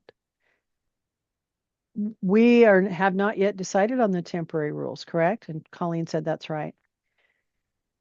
So the next thing we need to do is perhaps to vote on those temporary rules, and then they can go to a committee. But but how does the public know what what they're commenting on until we vote? So if we just move forward, or if we postpone it again, that's okay. But the point is, if we do a town hall, we really have to wait until after we have voted and established some temporary rules. Because if we go to another listening session and we just we can do is sit there, we're not going to get any bit different kind of feedback. That's my perspective, my feeling on the issue here. And so I feel like, yes, I would support a town hall, but it's important that we give them the context, some information. They've got to see what we're working on so they can review it, read it over, understand what it is. Then they can give, pertinent feedback. But without this information, it's pointless. This is Colleen. Thank you, Eric. All right, now Sammy's hand is up. This is Tammy. So if we could, for 1 second, put the temporary rules aside.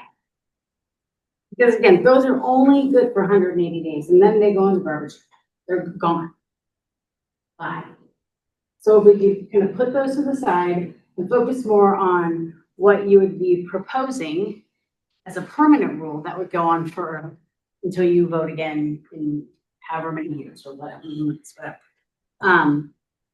That would be the time when you would get comment. You could get public comment. We could do a town hall before they could get proposed to the board, so the board could make changes before they propose them. There's all kinds of ways that we can do it. And then once the board approves the proposed rule, it would go out for notice, and we get more comments again. We hold a hearing, so you could have your proposed rules in the draft, go out to whomever has now signed up to get our email blasts, and we will send it to OID and Bridges and all the people who we will expect will send it to their membership. And they can come and you can comment on those proposed rules, the draft rule that the RAC created. Yes. Okay. And then the board has draft the RAC created, a town, or I'm not calling it a town hall. I don't know who's going to be doing the talking. And then you've got this information from the community, and then you can vote on the proposed rule, which will then get filed with Secretary of State. We'll go out to comment again, hearing, and then become permanent. So that's kind of the process. If we forget about the temporary rule for a minute, like it doesn't exist because it really doesn't, it's only for 180 days, and we start working towards a permanent rule, I think we would get farther. The permanent rule has all the nuts and bolts, has all of 950, all of House Bill 2696, all the work that the RAC did, all of that information, and then the community will look at that before the board sees it and say, we don't like this, we don't like this, whatever, and you can report back to the board. This is what they liked, this is what they didn't like. The board can approve it, file it, get more comment, have a hearing, go back to the board again, and the board can adopt it.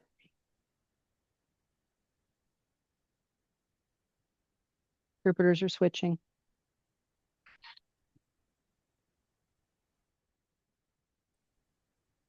This is Eric. Can we have a restroom break? And Colleen saying, how about a 5-minute break for human needs?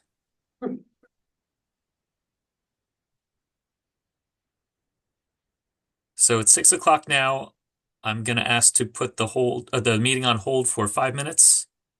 This has been a good discussion, but let's take 5 minutes and we'll return at 6:05. All right. Okay. Before the break, Mel says, we were talking about the town hall idea, how to bring people in to share information that people can access, gather and share information both directions. Right now is February 4th. So in the next month, it'll be a month before the next board meeting. So what happens between now and then, it might be possible if things pass, then we'd have 2 more open comment periods, if I'm understanding correctly. And I agree, we should have more community involvement, absolutely. HLO isn't really responsible for hosting, is responsible for hosting, is not responsible for hosting such a meeting, a town hall, etc. But now, we need to bring in community organizations to perhaps host or spread the word. The board can reach out to please host these meetings and to be involved in future meetings. Hopefully we would hear from these organizations and reports from their members. Is that our concern, though? Is that the page that we're on right now together? Is that your full comment, Mel? Yes. Did you want to respond? Hang on.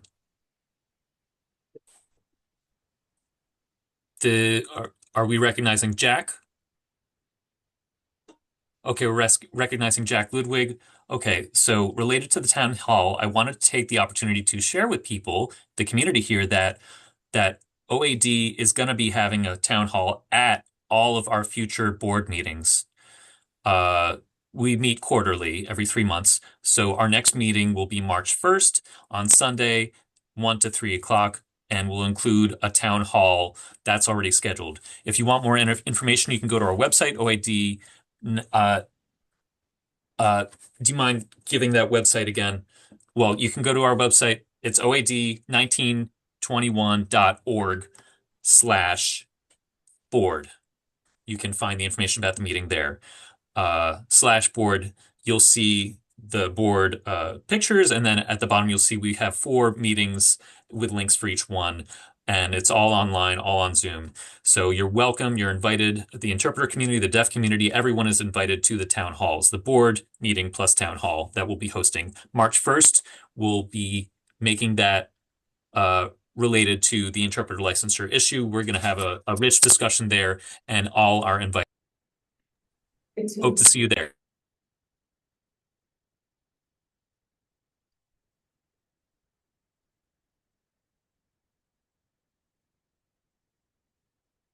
Always reminding them that we can't have all the board members there because we have to turn platform. Future is not. Rue, you're muted. Oh, just a reminder, just to reiterate, Jack, thank you for your comments. And I wanted to remind us that if we all go, we need to be careful that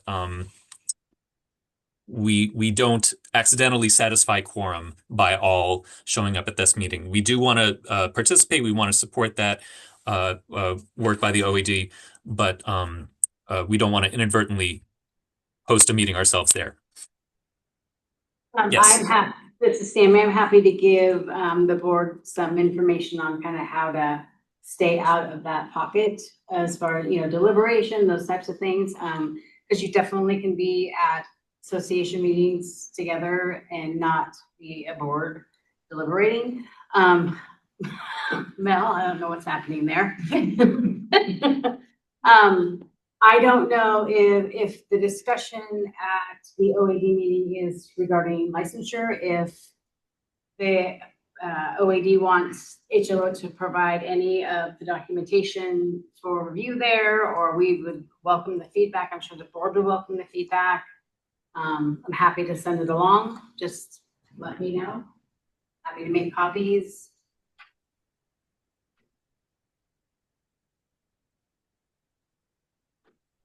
Is Colleen okay?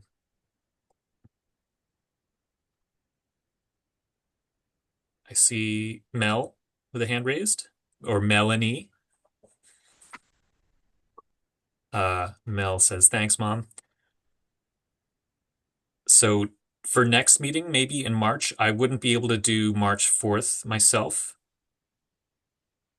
I could do after 6 o'clock in the evening. I've got an all-day conflict. I don't know about other days. Other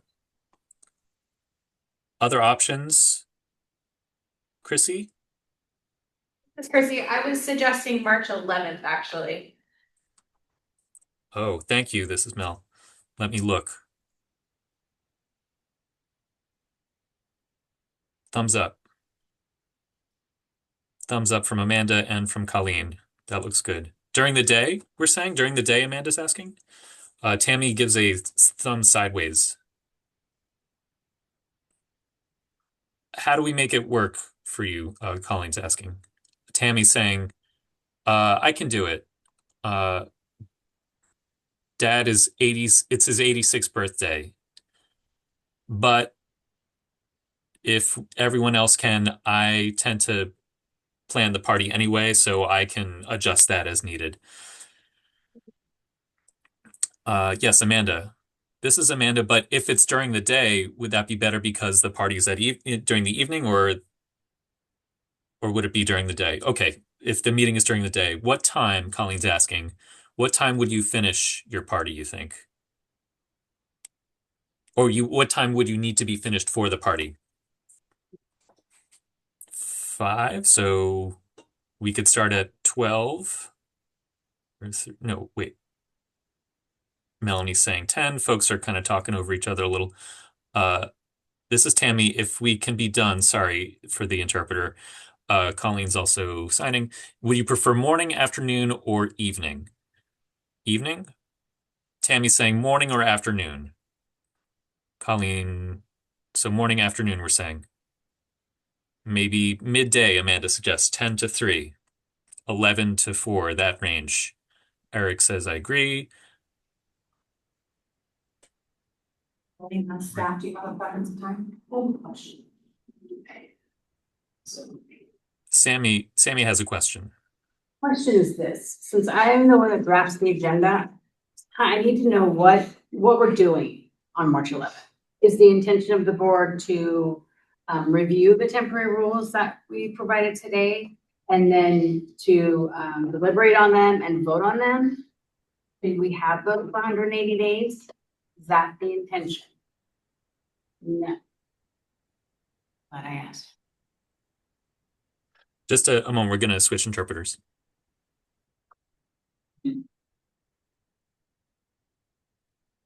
Colleen, I'm seeing heads shaking.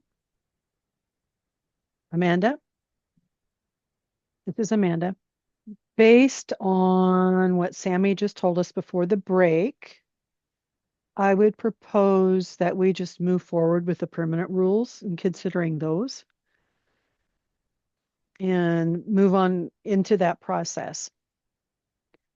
We've done a lot of work toward that, so why not just skip the temporary rules and go straight on into the permanent rules in that stage? And Colleen said with involvement, yes. And Amanda said, let's just move forward with the permanent rules. Yes.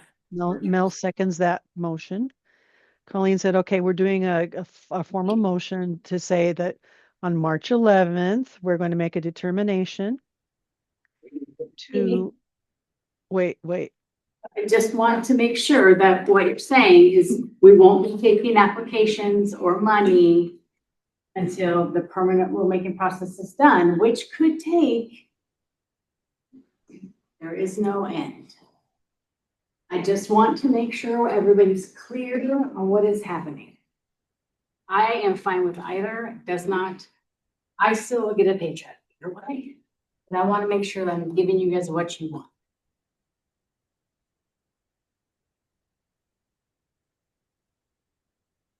It's a conundrum. Colleen, this, I'm a little bit lost. I can see Amanda also is questioning. I'm seeing hands up. So let's see, let's go with Amanda.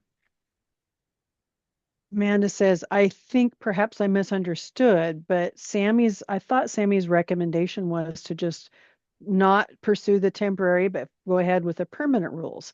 However, if we need the temporary rules in order for business to function, I'm wondering if we go ahead and vote on those even today so the business can be open. Because if we truly value the group process, then, and we don't yet have 12 members, we have to, put that business off. But maybe I misunderstood. If that is, it's on me. This is Colleen. Melanie? Mel? This is Mel. I agree. Wait. Mel, hold on. Mel, hold. Colleen says, sorry, Sammy wants to clarify with an answer. I confuse things. I know. So let's do this. March 11th, we'll have all 7 board members. That's the hope. And we'll do temporary, you guys will review temporary rules, do whatever we decide to do with them, and you'll possibly adopt them. And then from there, we will plan out the permanent rule process. Give us 6 months to get that done. So it gives us a little timeline, which Sammy loves, little box, and then we'll move forward. So March 11th, full board, review temporary rule, possibly adopt, and then we move forward. We have 6 months to do town hall, this, that, whatever, and then move forward. Oh, sorry, I did confuse things. I apologize. So can we this is Colleen, can we focus on both then, the temporary and the permanent? On March 11th? Yes. I mean, this is Sammy, you could, but you wouldn't be getting like town hall feedback on the proposed rule. But that's after the OAD. I'm sorry, I No. couldn't hear that. OAD's town hall though. I'm sorry, it still was not a full sentence.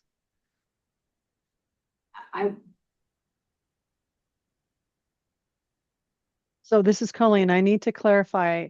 OAD is having a town hall already on the 1st of March. And so the representatives will have more awareness and understanding from that meeting to bring with them to our meeting on the March 11th. Yes. Sammy? Yes. Here's what I'm fearing is that we've got these documents that the RAC and HLF put together, and then we don't get feedback on those documents at the town hall. And therefore it doesn't provide the board any new information about what's actually going to be in front of you. Because, right, so because these are ingrained in what's in the statute now, what's in Senate Bill 950, what we can, what we can't do. And if during the town hall and it's just talking about how you feel about things, it doesn't inform the board on how to make an informed decision about the rules in front of you. That's why I offered to provide these if necessary to the OAD, if that's their intent.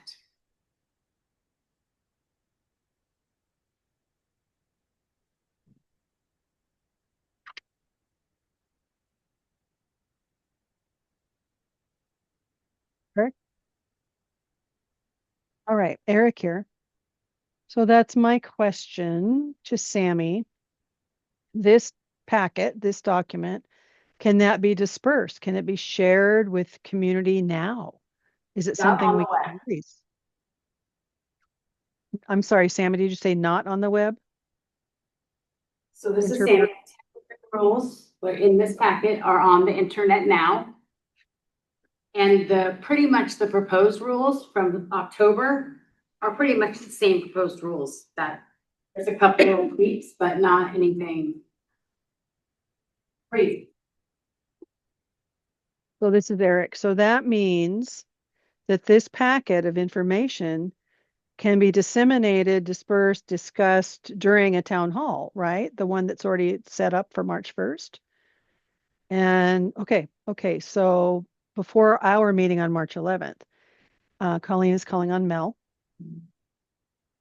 This is Mel. I think then that we have the town hall with the deaf organization, the Organization for Deaf Folks, Oregon Association of the Deaf. And we can then call on someone to translate, to interpret. Hi, Chris. Oh, wait. Colleen? Okay, Colleen's calling on Jack. So for Jack, for interpreting, Colleen said, hold on. Yeah, Eric is talking about how it's hard to watch all of the folks. Okay, We have Jack pinned now. okay. All right. So Jack, okay, here we go. All right. A lot of backstage work here. Okay, so as far as interpreting, I think it's interesting because we've been talking about all of this, and then kind of a sidebar is the interpreting. And so everything's kind of in the works. So what's going on in my head right now when we're talking about interpreting, we'll talk about having a convo with VRS and have them ready to go.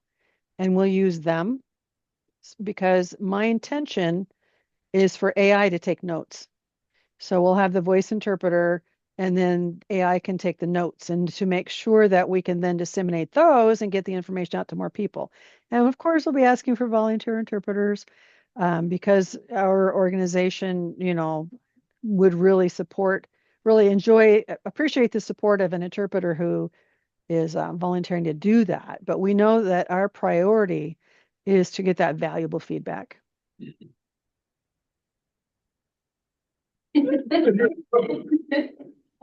Jack, Okay, Sammy's hand is up. would you like me to send the temporary rule and then the proposed rule to you to disseminate? And I'll disseminate it on my end and get it on the internet. Excellent. Several people are saying yes. Jack says yes. Yes, go ahead and send it to my presidential email, and you should have that on your file already.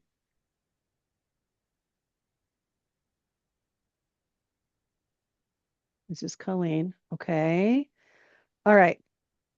So we are deciding on March 11th, and we have not yet chosen a time.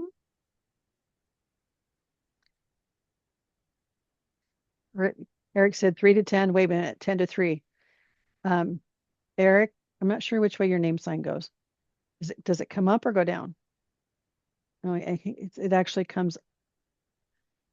Oh, well, because of my last name Crook, it's more signed like the sign for steel, but with an E. Okay. Colleen says 10 in the morning, 3 in the afternoon, with a very drop dead timeline of 3 o'clock. Hard and fast. Amanda said, so we can celebrate Tammy's dad's birthday too. But anyway, we need to facilitate that celebration by being done right at 3 at the dot. So Colleen said, okay, I'm making a motion to have our next meeting with a full board with the 2 new deaf appointees on March 11th at 10 o'clock and a hard stop at 3 o'clock. Amanda seconds.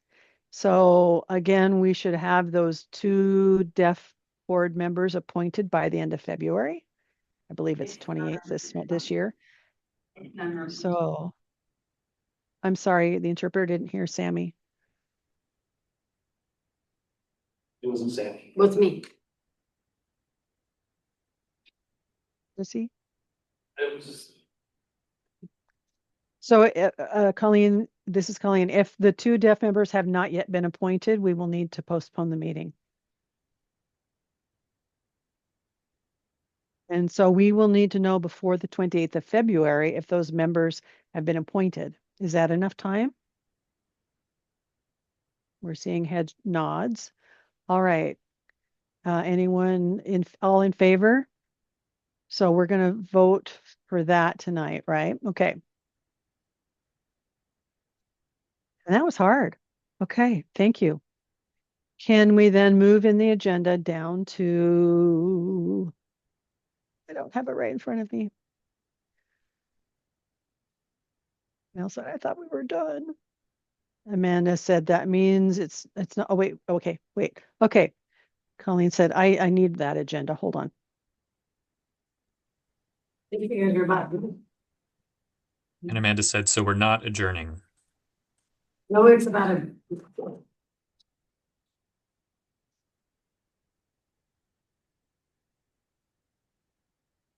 No, this is Colleen. No, we're not adjourning. I'm seeing on the agenda, we still have items for the board action. We need to approve the dates for the meeting. We need to wait until we've got a full board in March in order to choose the rest of the dates. So we're going to postpone on that. So as a full board, we will make that decision. So that means we have to wait for March 11th. Other business, other board business or discussion?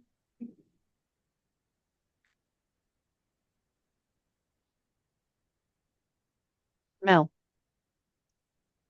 Will lunch be provided on March 11th, please? Eric said, good question. So lunch. Everybody gonna be here? Will everyone be in the room? It'd be great. We'd love to see your faces.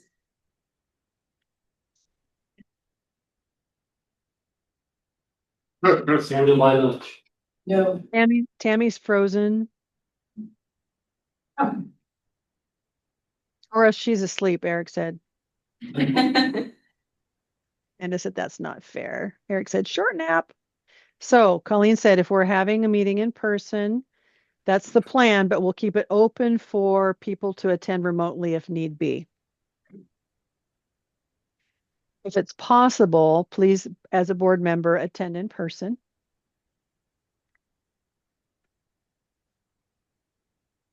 Is that good? Okay. All right, that's a decision that's made. And so I would say this meeting is adjourned at 6:29. Lots of applause. Good jobs, Colleen. Love you all, said Colleen. Bye-bye. Thank you, interpreters.